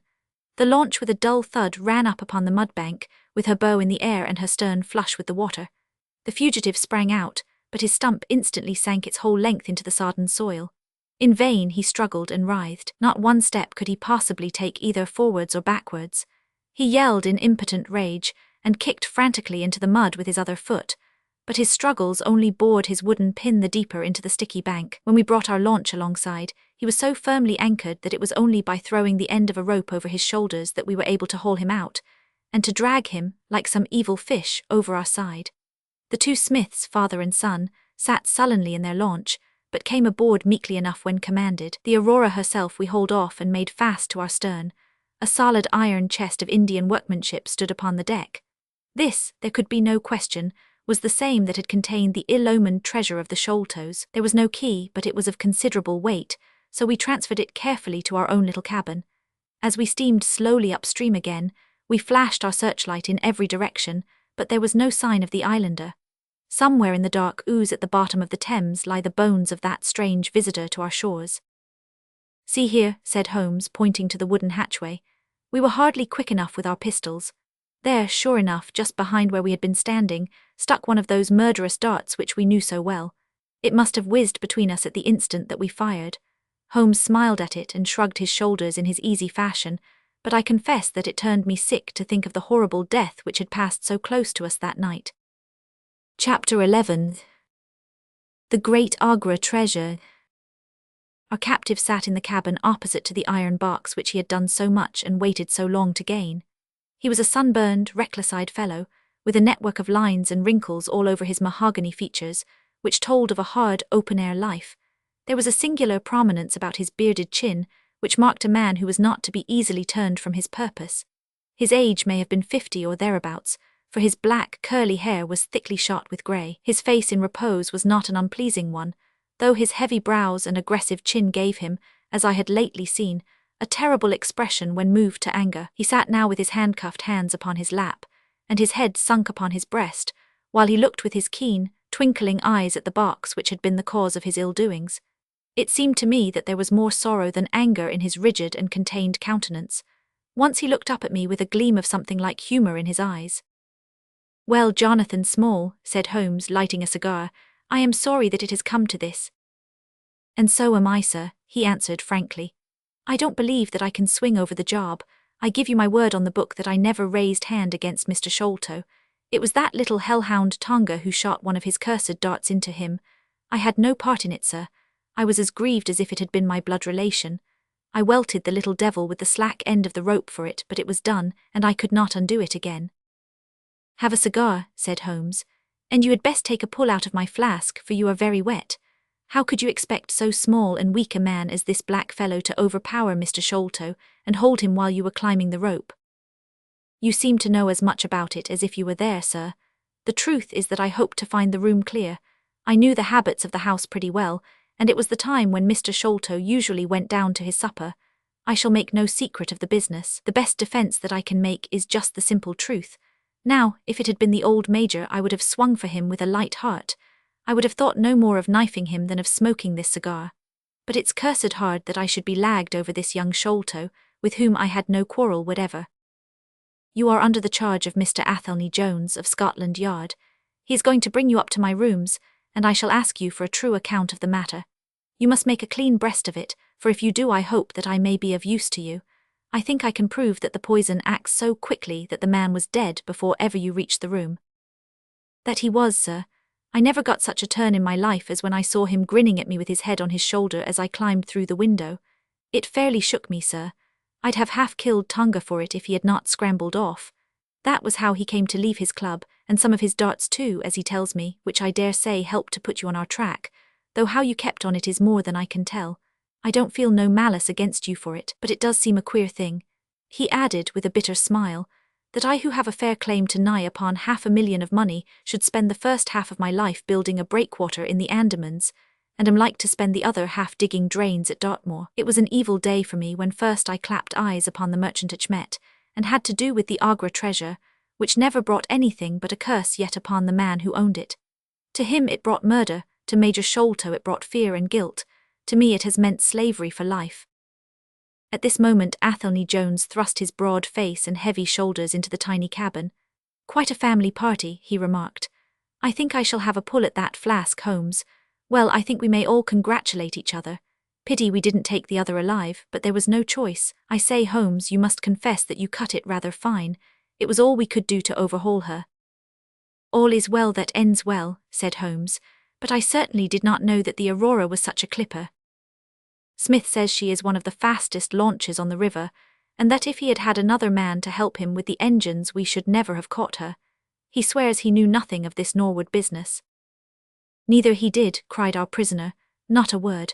I chose his launch because I heard that she was a flyer. We told him nothing, but we paid him well, and he was to get something handsome if we reached our vessel, the Esmeralda, at Gravesend, outward bound for the Brazils. Well, if he has done no wrong we shall see that no wrong comes to him. If we are pretty quick in catching our men, we are not so quick in condemning them." It was amusing to notice how the consequential Jones was already beginning to give himself airs on the strength of the capture. From the slight smile which played over Sherlock Holmes's face, I could see that the speech had not been lost upon him. "We will be at Vauxhall Bridge presently," said Jones, "and shall land you, Dr. Watson, with the treasure box. I need hardly tell you that I am taking a very grave responsibility upon myself in doing this. It is most irregular, but of course an agreement is an agreement. I must, however, as a matter of duty, send an inspector with you since you have so valuable a charge. You will drive, no doubt." "Yes, I shall drive. It is a pity there is no key, that we may make an inventory first. You will have to break it open. Where is the key, my man?" "At the bottom of the river," said Small shortly. There was no use your giving this unnecessary trouble. We have had work enough already through you. However, Doctor, I need not warn you to be careful. Bring the box back with you to the Baker Street rooms. You will find us there on our way to the station." They landed me at Vauxhall with my heavy iron box and with a bluff, genial inspector as my companion. A quarter of an hour's drive brought us to Mrs. Cecil Forrester's. The servant seemed surprised at so late a visitor. Mrs. Cecil Forrester was out for the evening, she explained, and likely to be very late. Miss Morstan, however, was in the drawing-room, so to the drawing-room I went, box in hand, leaving the obliging inspector in the cab. She was seated by the open window, dressed in some sort of white diaphanous material, with a little touch of scarlet at the neck and waist. The soft light of a shaded lamp fell upon her as she leaned back in the basket chair, playing over her sweet, grave face, and tinting with a dull, metallic sparkle the rich coils of her luxuriant hair. One white arm and hand drooped over the side of the chair, and her whole pose and figure spoke of an absorbing melancholy. At the sound of my footfall she sprang to her feet, however, and a bright flush of surprise and of pleasure coloured her pale cheeks.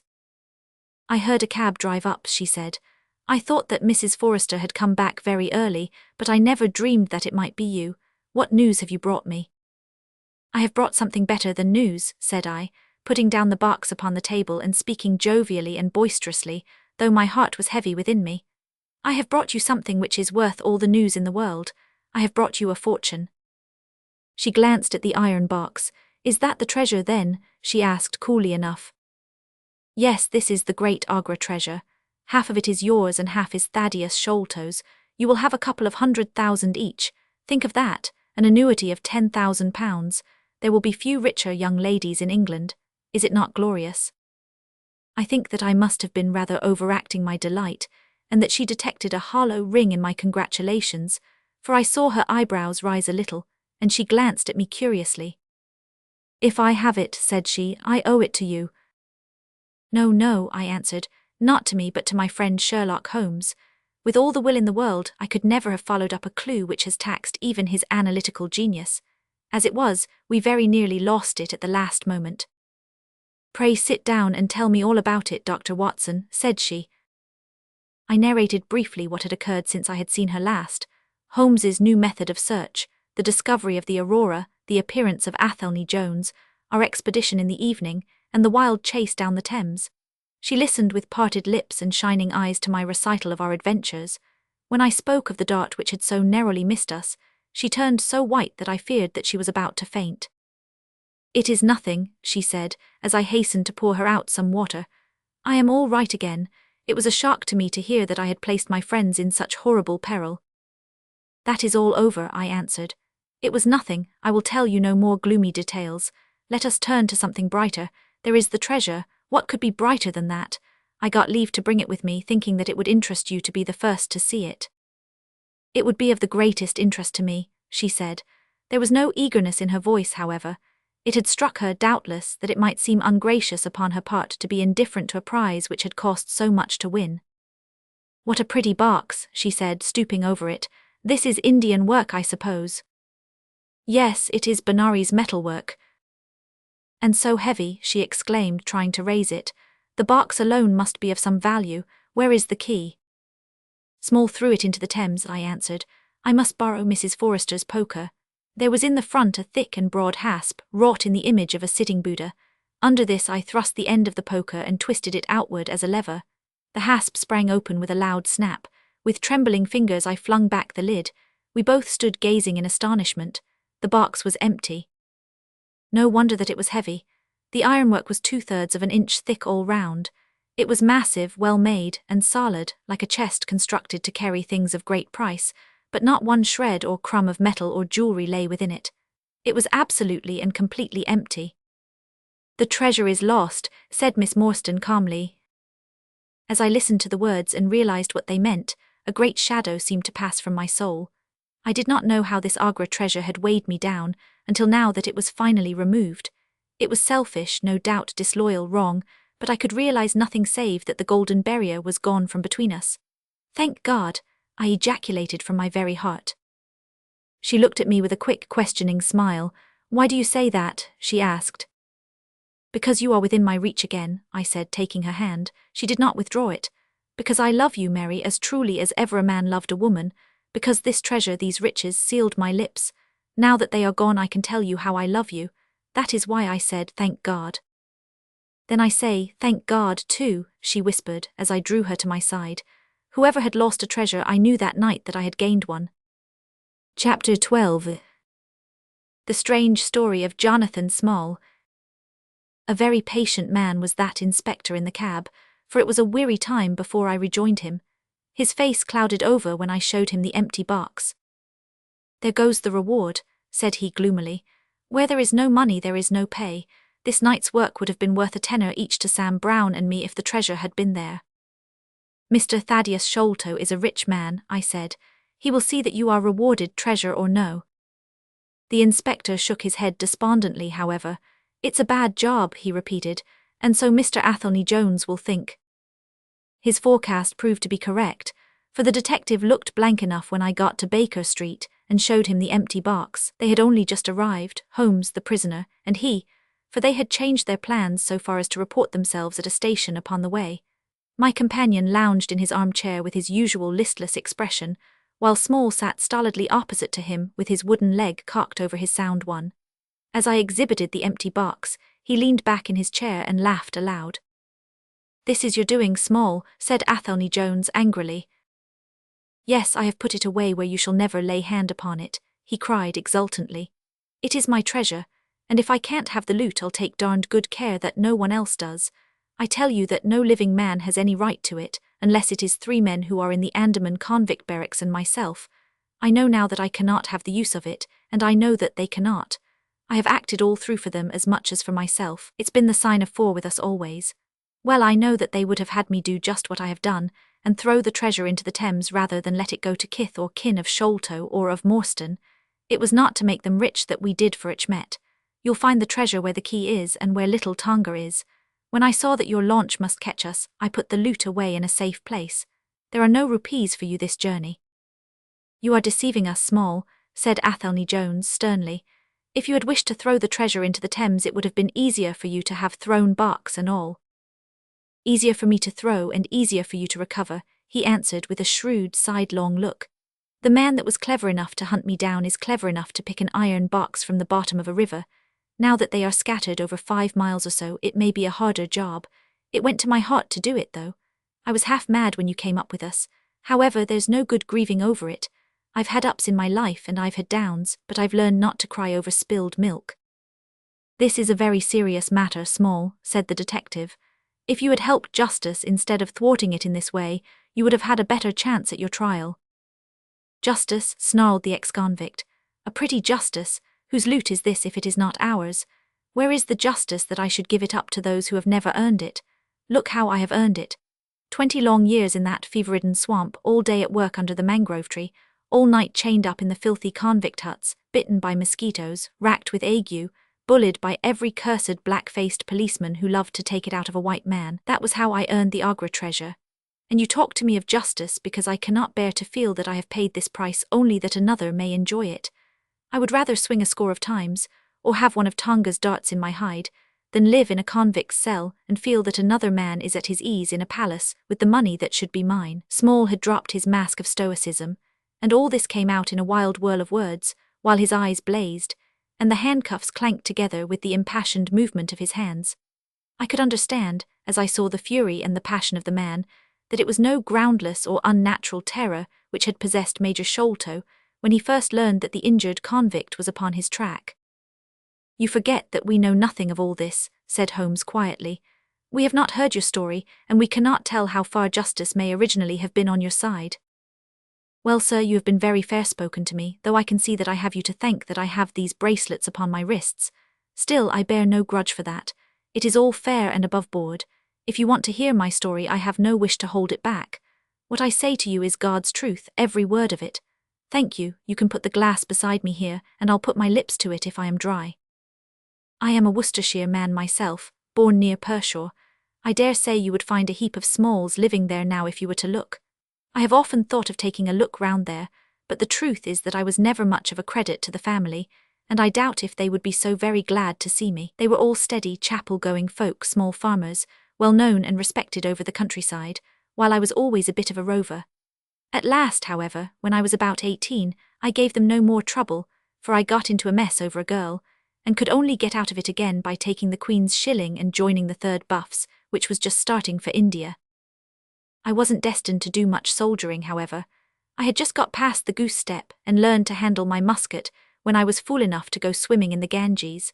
Luckily for me, my company sergeant, John Holder, was in the water at the same time, and he was one of the finest swimmers in the service. A crocodile took me, just as I was halfway across, and nipped off my right leg as clean as a surgeon could have done it, just above the knee. What with the shock and the loss of blood, I fainted, and should have drowned if Holder had not caught hold of me and paddled for the bank. I was 5 months in hospital over it, and when at last I was able to limp out of it with this timber toe strapped to my stump, I found myself invalided out of the army and unfitted for any active occupation. I was, as you can imagine, pretty down on my luck at this time, for I was a useless cripple though not yet in my 20th year. However, my misfortune soon proved to be a blessing in disguise. A man named Abel White, who had come out there as an indigo planter, wanted an overseer to look after his coolies and keep them up to their work. He happened to be a friend of our colonel's, who had taken an interest in me since the accident. To make a long story short, the colonel recommended me strongly for the post, and as the work was mostly to be done on horseback, my leg was no great obstacle, for I had enough knee left to keep good grip on the saddle. What I had to do was to ride over the plantation, to keep an eye on the men as they worked, and to report the idlers. The pay was fair, I had comfortable quarters, and altogether I was content to spend the remainder of my life in indigo planting. Mr. Abel White was a kind man, and he would often drop into my little shanty and smoke a pipe with me, for white folk out there feel their hearts warm to each other as they never do here at home. Well, I was never in luck's way long. Suddenly, without a note of warning, the great mutiny broke upon us. 1 month India lay as still and peaceful to all appearance as Surrey or Kent. The next there were 200,000 black devils let loose, and the country was a perfect hell. Of course you know all about it, gentlemen, a deal more than I do, very like, since reading is not in my line. I only know what I saw with my own eyes. Our plantation was at a place called Mutra, near the border of the northwest provinces. Night after night the whole sky was alight with the burning bungalows, and day after day we had small companies of Europeans passing through our estate with their wives and children, on their way to Agra, where were the nearest troops. Mr. Abel White was an obstinate man. He had it in his head that the affair had been exaggerated, and that it would blow over as suddenly as it had sprung up. There he sat on his veranda, drinking whiskey pegs and smoking cheroots, while the country was in a blaze about him. Of course we stuck by him, I and Dawson, who, with his wife, used to do the bookwork and the managing. Well, one fine day the crash came. I had been away on a distant plantation, and was riding slowly home in the evening, when my eye fell upon something all huddled together at the bottom of a steep nullah. I rode down to see what it was, and the cold struck through my heart when I found it was Dawson's wife, all cut into ribbons and half eaten by jackals and native dogs. A little further up the road Dawson himself was lying on his face, quite dead, with an empty revolver in his hand, and 4 sepoys lying across each other in front of him. I reined up my horse, wondering which way I should turn, but at that moment I saw thick smoke curling up from Abel White's bungalow, and the flames beginning to burst through the roof. I knew then that I could do my employer no good, but would only throw my own life away if I meddled in the matter. From where I stood I could see hundreds of the black fiends, with their red coats still on their backs, dancing and howling round the burning house. Some of them pointed at me, and a couple of bullets sang past my head, so I broke away across the paddy fields and found myself late at night safe within the walls at Agra. As it proved, however, there was no great safety there either. The whole country was up like a swarm of bees. Wherever the English could collect in little bands, they held just the ground that their guns commanded. Everywhere else they were helpless fugitives. It was a fight of the millions against the hundreds. And the cruelest part of it was that these men that we fought against, foot, horse and gunners, were our own picked troops, whom we had taught and trained, handling our own weapons and blowing our own bugle calls. At Agra there were the 3rd Bengal Fusiliers, some Sikhs, 2 troops of horse and a battery of artillery. A volunteer corps of clerks and merchants had been formed, and this I joined, wooden leg and all. We went out to meet the rebels at Shahgunj early in July, and we beat them back for a time, but our powder gave out, and we had to fall back upon the city. Nothing but the worst news came to us from every side, which is not to be wondered at, for if you look at the map you will see that we were right in the heart of it. Lucknow is rather better than 100 miles to the east, and Cawnpore about as far to the south. From every point on the compass there was nothing but torture and murder and outrage. The city of Agra is a great place, swarming with fanatics and fierce devil worshippers of all sorts. Our handful of men were lost among the narrow, winding streets. Our leader moved across the river, therefore, and took up his position in the old fort at Agra. I don't know if any of you gentlemen have ever read or heard anything of that old fort. It is a very queer place, the queerest that ever I was in, and I have been in some rum corners too. First of all, it is enormous in size. I should think that the enclosure must be acres and acres. There is a modern part, which took all our garrison, women, children, stores, and everything else, with plenty of room over. But the modern part is nothing like the size of the old quarter, where nobody goes, and which is given over to the scorpions and the centipedes. It is all full of great deserted halls, and winding passages, and long corridors twisting in and out, so that it is easy enough for folk to get lost in it. For this reason it was seldom that any one went into it, though now and again a party with torches might go exploring. The river washes along the front of the old fort, and so protects it, but on the sides and behind there are many doors, and these had to be guarded, of course, in the old quarter as well as in that which was actually held by our troops. We were short-handed, with hardly men enough to man the angles of the building and to serve the guns. It was impossible for us, therefore, to station a strong guard at every one of the innumerable gates. What we did was to organize a central guard house in the middle of the fort, and to leave each gate under the charge of 1 white man and 2 or 3 natives. I was selected to take charge during certain hours of the night of a small isolated door upon the southwest side of the building. 2 Sikh troopers were placed under my command, and I was instructed if anything went wrong to fire my musket, when I might rely upon help coming at once from the central guard. As the guard was a good 200 paces away, however, and as the space between was cut up into a labyrinth of passages and corridors, I had great doubts as to whether they could arrive in time to be of any use in case of an actual attack. Well, I was pretty proud at having this small command given me, since I was a raw recruit and a game-legged one at that. For 2 nights I kept the watch with my Punjabis. They were tall, fierce-looking chaps, Mahomet Singh and Abdullah Khan by name, both old fighting men who had borne arms against us at Chilianwala. They could talk English pretty well, but I could get little out of them. They preferred to stand together and jabber all night in their queer Sikh lingo. For myself, I used to stand outside the gateway, looking down on the broad, winding river and on the twinkling lights of the great city. The beating of drums, the rattle of tom-toms, and the yells and howls of the rebels, drunk with opium and with bang, were enough to remind us all night of our dangerous neighbours across the stream. Every 2 hours the officer of the night used to come round to all the posts, to make sure that all was well. The third night of my watch was dark and dirty, with a small, driving rain. It was dreary work standing in the gateway hour after hour in such weather. I tried again and again to make my Sikhs talk, but without much success. At 2 in the morning the rounds passed, and broke for a moment the weariness of the night. Finding that my companions would not be led into conversation, I took out my pipe, and laid down my musket to strike the match. In an instant the 2 Sikhs were upon me. One of them snatched my firelock up and levelled it at my head, while the other held a great knife to my throat and swore between his teeth that he would plunge it into me if I moved a step. My first thought was that these fellows were in league with the rebels, and that this was the beginning of an assault. If our door were in the hands of the sepoys, the place must fall, and the women and children be treated as they were in Cawnpore. Maybe you gentlemen think that I am just making out a case for myself, but I give you my word that when I thought of that, though I felt the point of the knife at my throat, I opened my mouth with the intention of giving a scream, if it was my last one, which might alarm the main guard. The man who held me seemed to know my thoughts, for even as I braced myself to it, he whispered, "Don't make a noise, the fort is safe enough. There are no rebel dogs on this side of the river." There was the ring of truth in what he said, and I knew that if I raised my voice I was a dead man. I could read it in the fellow's brown eyes. I waited therefore in silence to see what it was that they wanted from me. "Listen to me, Sahib," said the taller and fiercer of the pair, the one whom they called Abdullah Khan. "You must either be with us now or you must be silenced forever.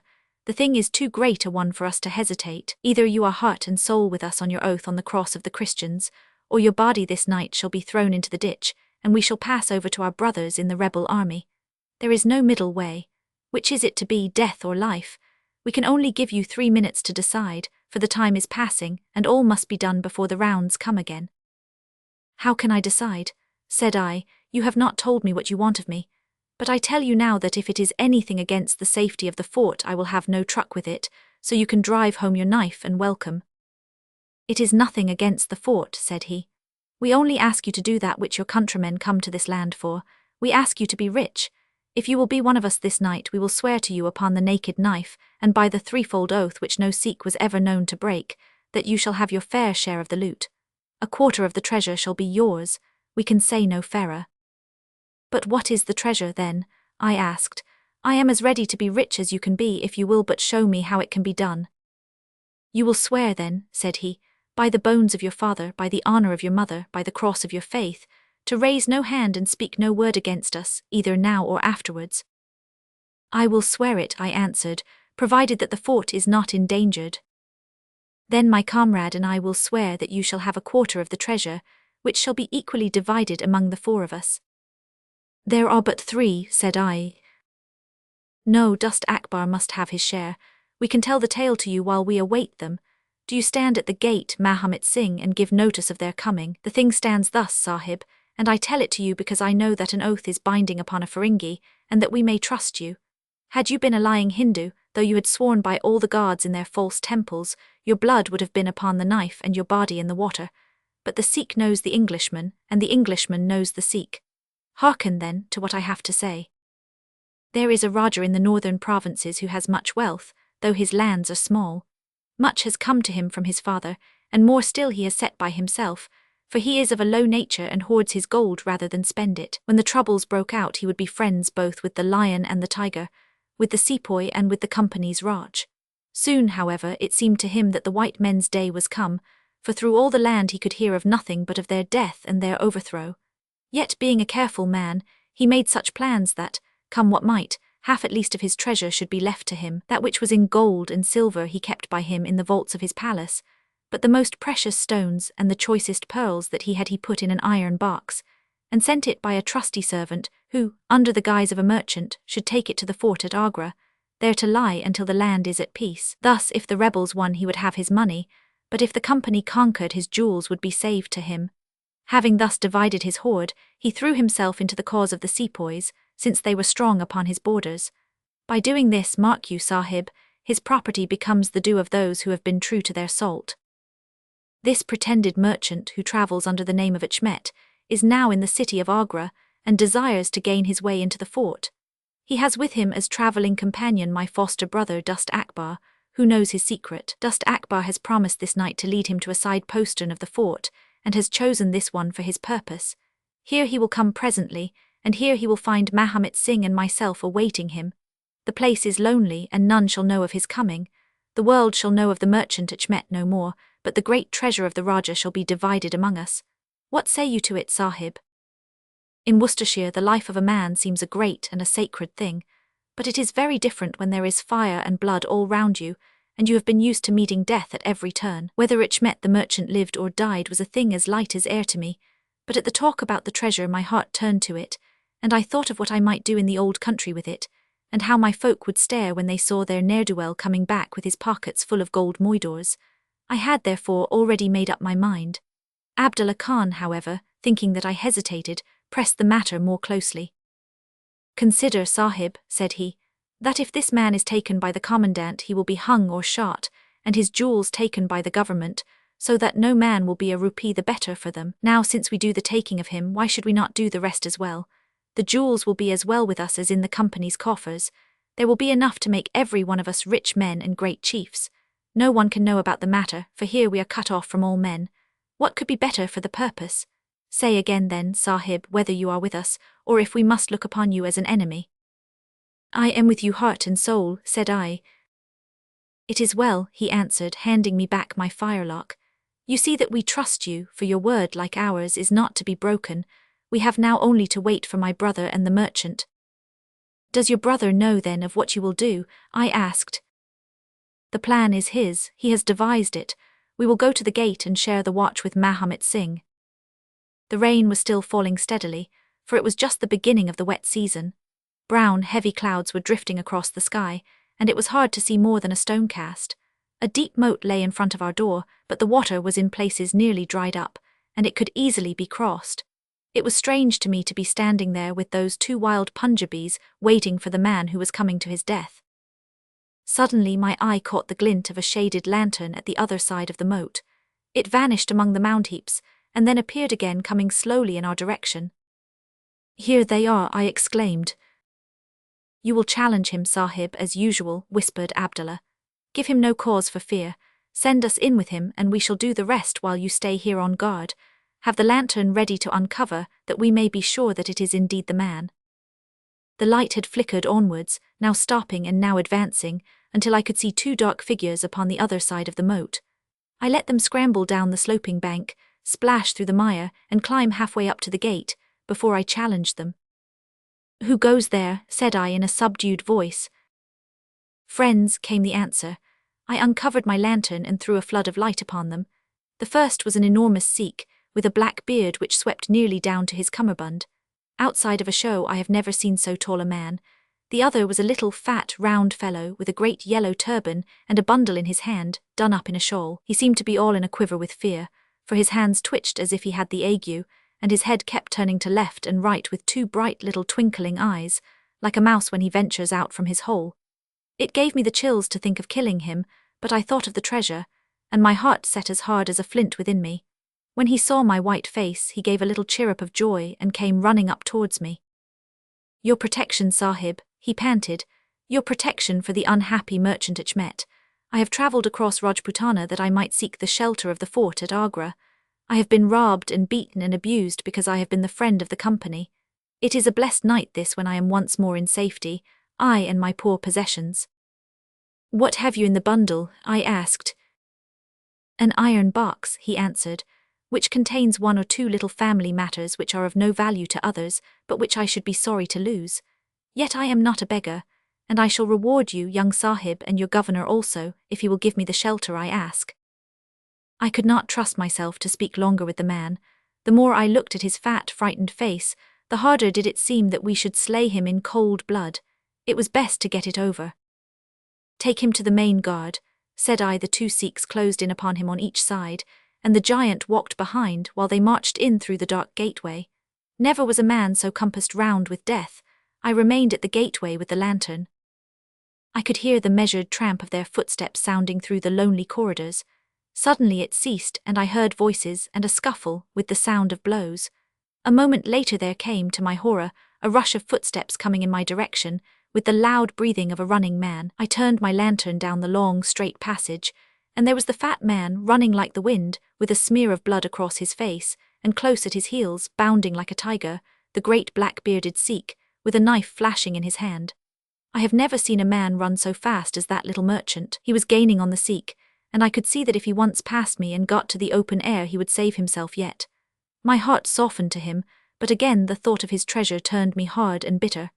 I cast my firelock between his legs as he raced past, and he rolled twice over like a shot rabbit. Ere he could stagger to his feet the Sikh was upon him, and buried his knife twice in his side. The man never uttered moan nor moved muscle, but lay where he had fallen. I think myself that he may have broken his neck with the fall. You see, gentlemen, that I am keeping my promise. I am telling you every work of the business just exactly as it happened, whether it is in my favor or not. He stopped, and held out his manacled hands for the whiskey and water which Holmes had brewed for him.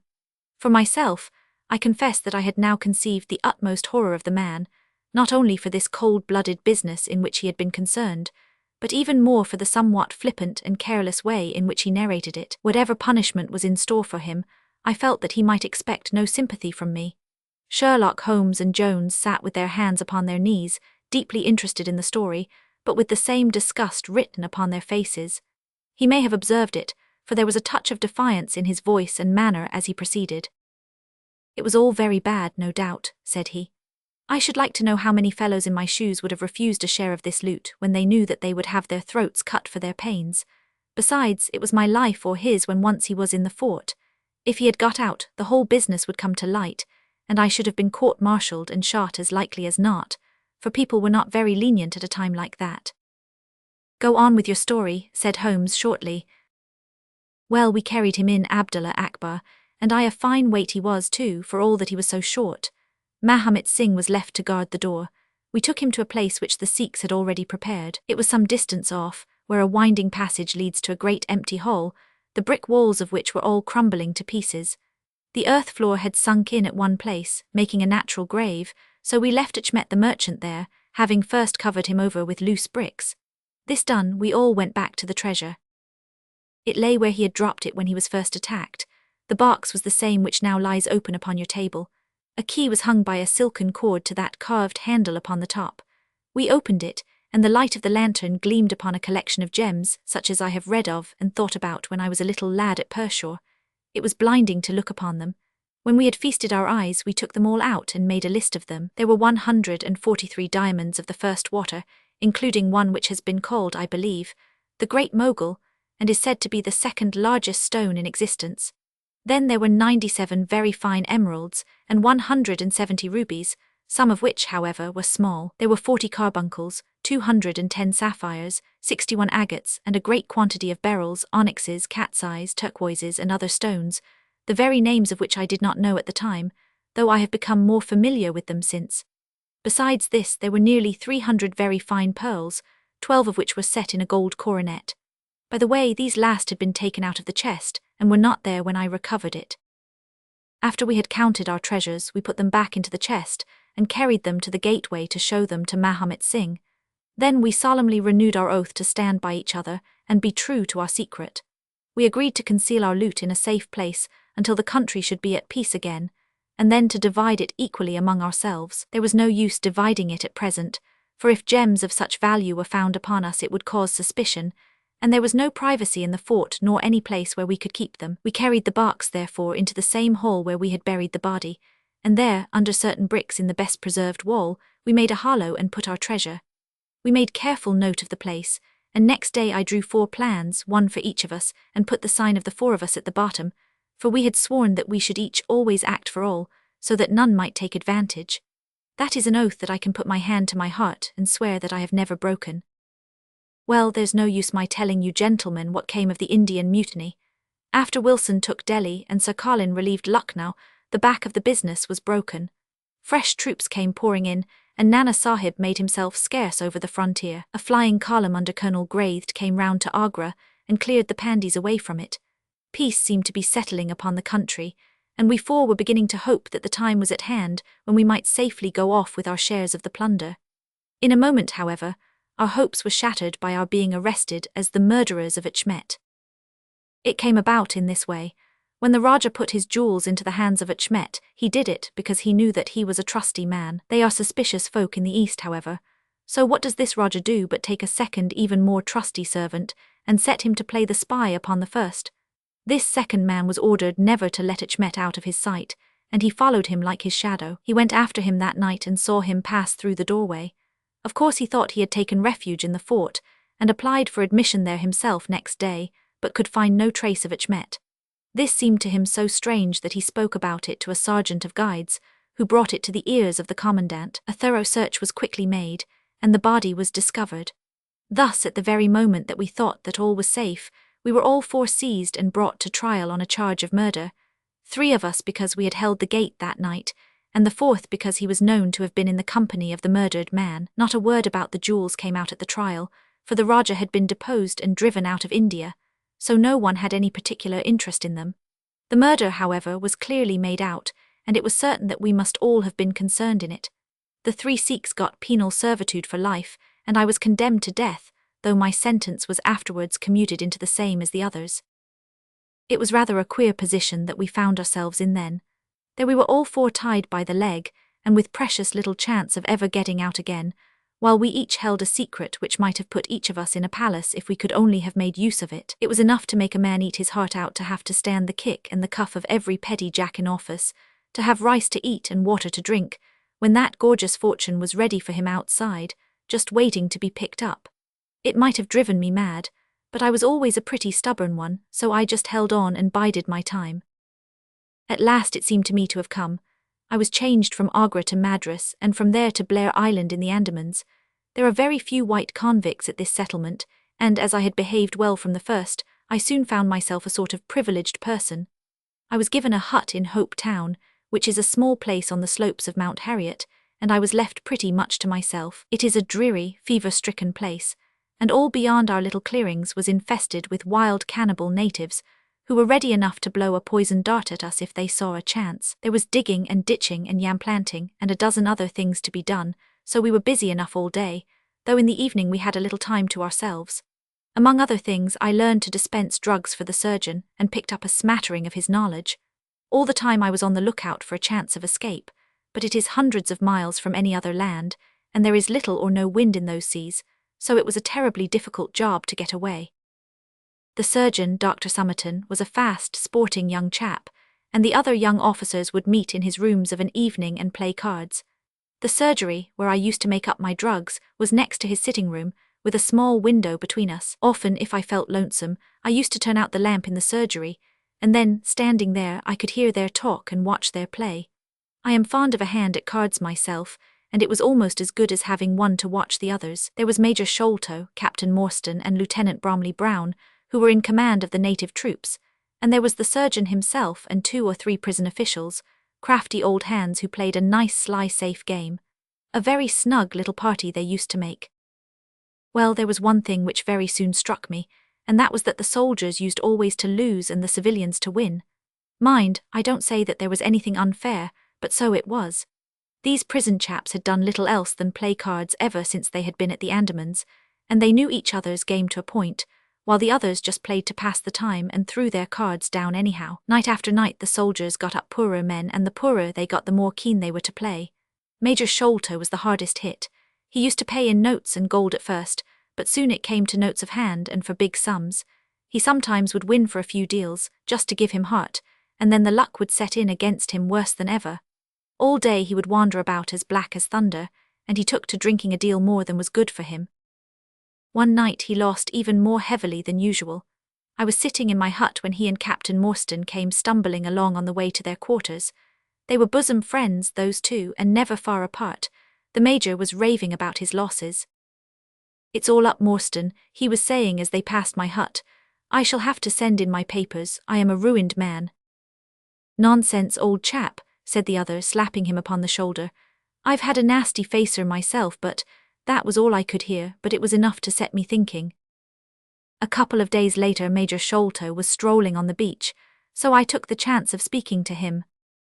"I wish to have your advice, Major," said I. "Well, Small, what is it?" he asked, taking his cheroot from his lips. "I wanted to ask you, sir," said I, Who is the proper person to whom hidden treasure should be handed over?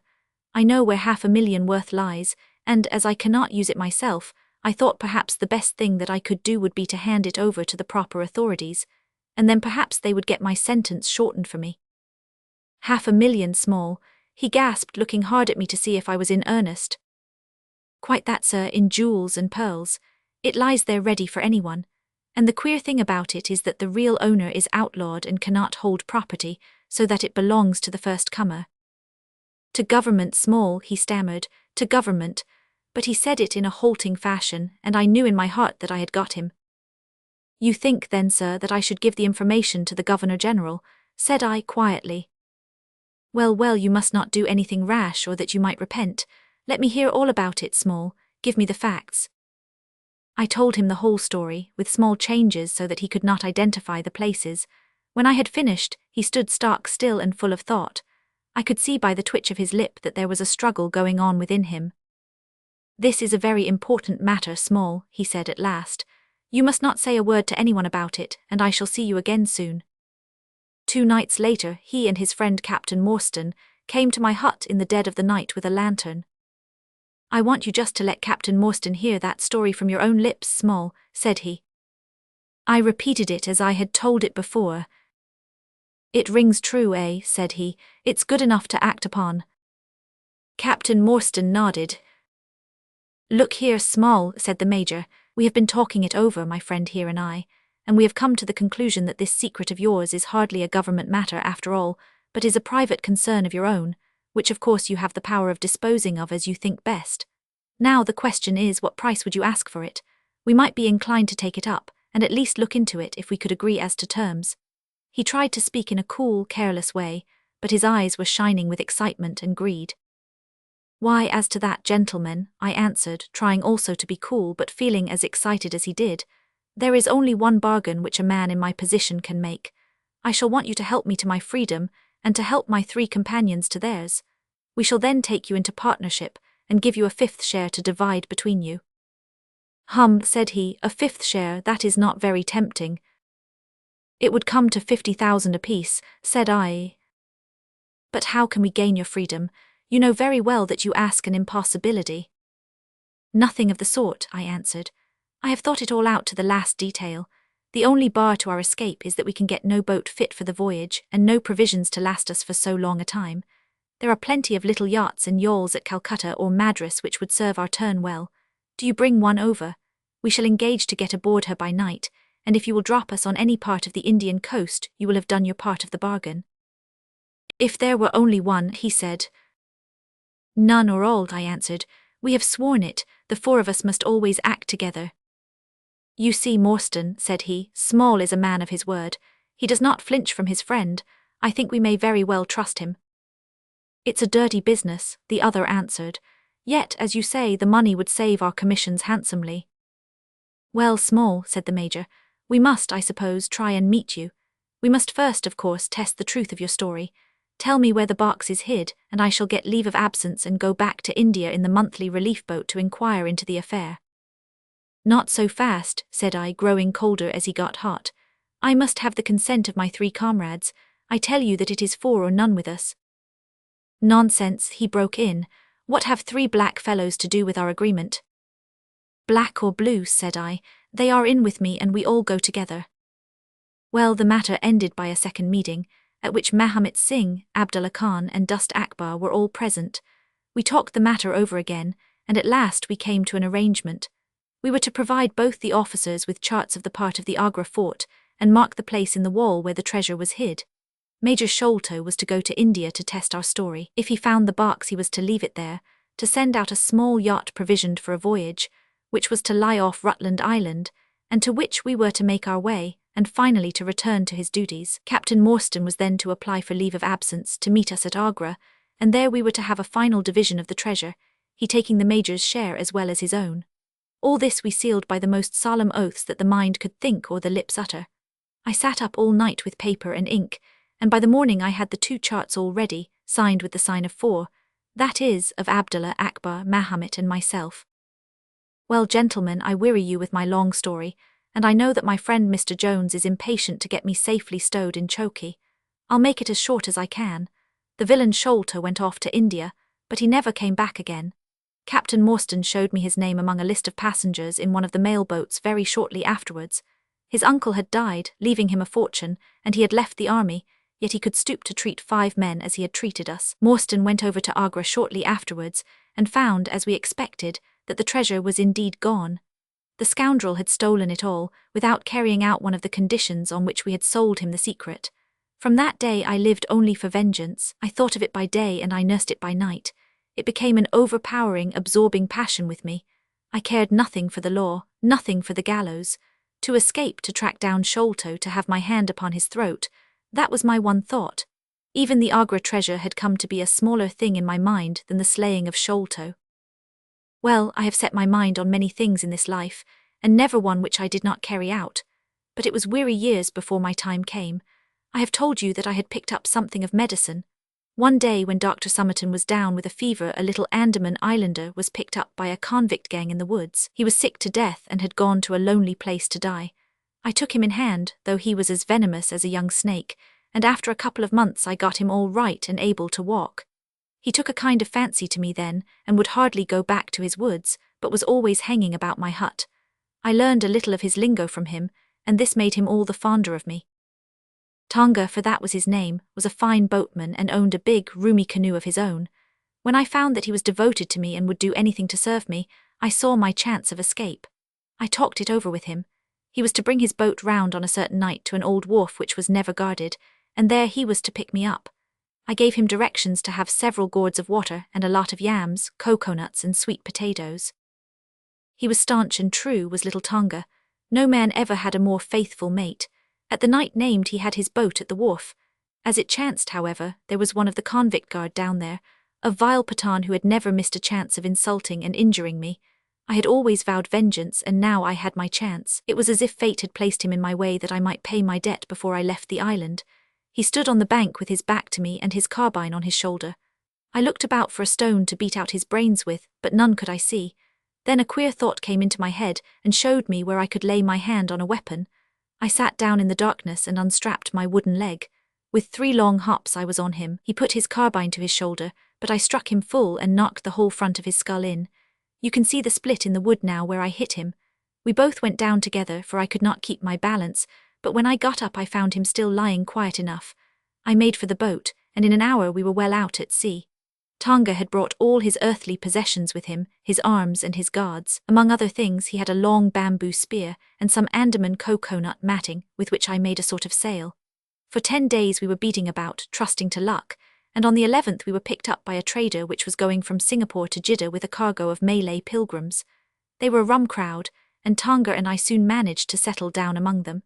They had one very good quality: they let you alone and asked no questions. Well, if I were to tell you all the adventures that my little chum and I went through, you would not thank me, for I would have you here until the sun was shining. Here and there we drifted about the world, something always turning up to keep us from London. All the time, however, I never lost sight of my purpose. I would dream of Sholto at night. 100 times I have killed him in my sleep. At last, however, some 3 or 4 years ago, we found ourselves in England.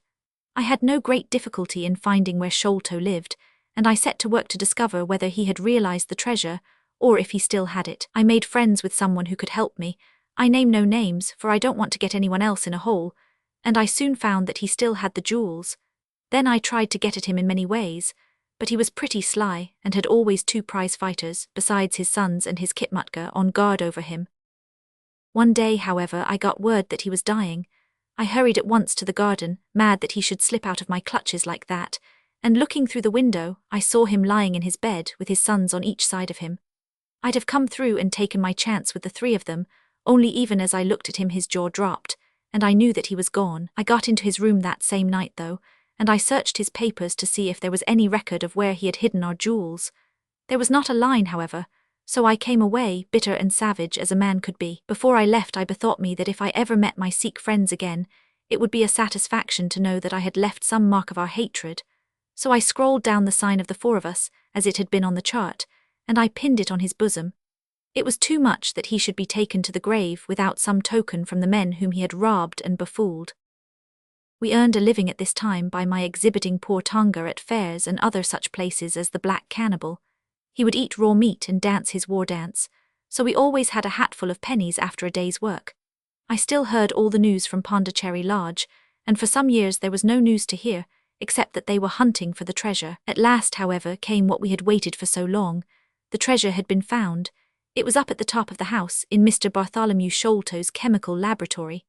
I came at once and had a look at the place, but I could not see how with my wooden leg I was to make my way up to it. I learned, however, about a trapdoor in the roof, and also about Mr. Sholto's supper hour. It seemed to me that I could manage the thing easily through Tonga. I brought him out with me with a long rope wound round his waist. He could climb like a cat, and he soon made his way through the roof, but as ill luck would have it, Bartholomew Sholto was still in the room to his cost. Tonga thought he had done something very clever in killing him, for when I came up by the rope I found him strutting about as proud as a peacock. Very much surprised was he when I made at him with the rope's end, and cursed him for a little bloodthirsty imp. I took the treasure box and let it down, and then slid down myself, having first left the sign of the 4 upon the table, to show that the jewels had come back at last to those who had most right to them. Tonga then pulled up the rope, closed the window, and made off the way that he had come. I don't know that I have anything else to tell you. I had heard a waterman speak of the speed of Smith's launch, the Aurora, so I thought she would be a handy craft for our escape. I engaged with old Smith, and was to give him a big sum if he got us safe to our ship. He knew no doubt that there was some screw loose, but he was not in our secrets. All this is the truth, and if I tell it to you, gentlemen, it is not to amuse you, for you have not done me a very good turn, but it is because I believe the best defence I can make is just to hold back nothing, but let all the world know how badly I have myself been served by Major Sholto, and how innocent I am of the death of his son. A very remarkable account, said Sherlock Holmes. A fitting wind-up to an extremely interesting case. There is nothing at all new to me in the latter part of your narrative, except that you brought your own rope. That I did not know. By the way, I had hoped that Tonga had lost all his darts, yet he managed to shoot one at us in the boat. He had lost them all, sir, except the one which was in his blowpipe at the time. Ah, of course, said Holmes, I had not thought of that. Is there any other point which you would like to ask about? Asked the convict affably. I think not, thank you, my companion answered. Well, Holmes, said Athelney Jones, you are a man to be humoured, and we all know that you are a connoisseur of crime, but duty is duty, and I have gone rather far in doing what you and your friend asked me. I shall feel more at ease when we have our storyteller here safe under lock and key. The cab still waits, and there are 2 inspectors downstairs. I am much obliged to you both for your assistance. Of course you will be wanted at the trial. Good night to you. Good night, gentlemen both, said Jonathan Small. You first, Small, remarked the wary Jones as they left the room. I'll take particular care that you don't club me with your wooden leg, whatever you may have done to the gentleman at the Andaman Isles. Well, and there is the end of our little drama, I remarked, after we had sat some time smoking in silence. I fear that it may be the last investigation in which I shall have the chance of studying your methods. Miss Morstan has done me the honour to accept me as a husband in prospective. He gave a most dismal groan. I feared as much, said he. I really cannot congratulate you. I was a little hurt. Have you any reason to be dissatisfied with my choice? I asked. Not at all. I think she is one of the most charming young ladies I ever met, and might have been most useful in such work as we have been doing. She had a decided genius that way. Witness the way in which she preserved that Agra plan from all the other papers of her father. But love is an emotional thing, and whatever is emotional is opposed to that true cold reason which I place above all things. I should never marry myself, lest I bias my judgment. I trust, said I, laughing, that my judgment may survive the ordeal, but you look weary.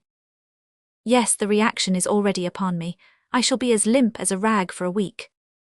Strange, said I, how terms of what in another man I should call laziness alternate with your fits of splendid energy and vigour. Yes, he answered, there are in me the makings of a very fine loafer, and also of a pretty spry sort of fellow. I often think of those lines of old Goethe. Shade das die Natur nur einen Mensch aus dir schuf. Den zum würdigen man war und zum Schelmen der Staff. By the way, apropos of this Norwood business, you see that they had, as I surmised, a confederate in the house, who could be none other than Lal Rao, the butler. So Jones actually has the undivided honour of having caught one fish in his great haul. The division seems rather unfair, I remarked.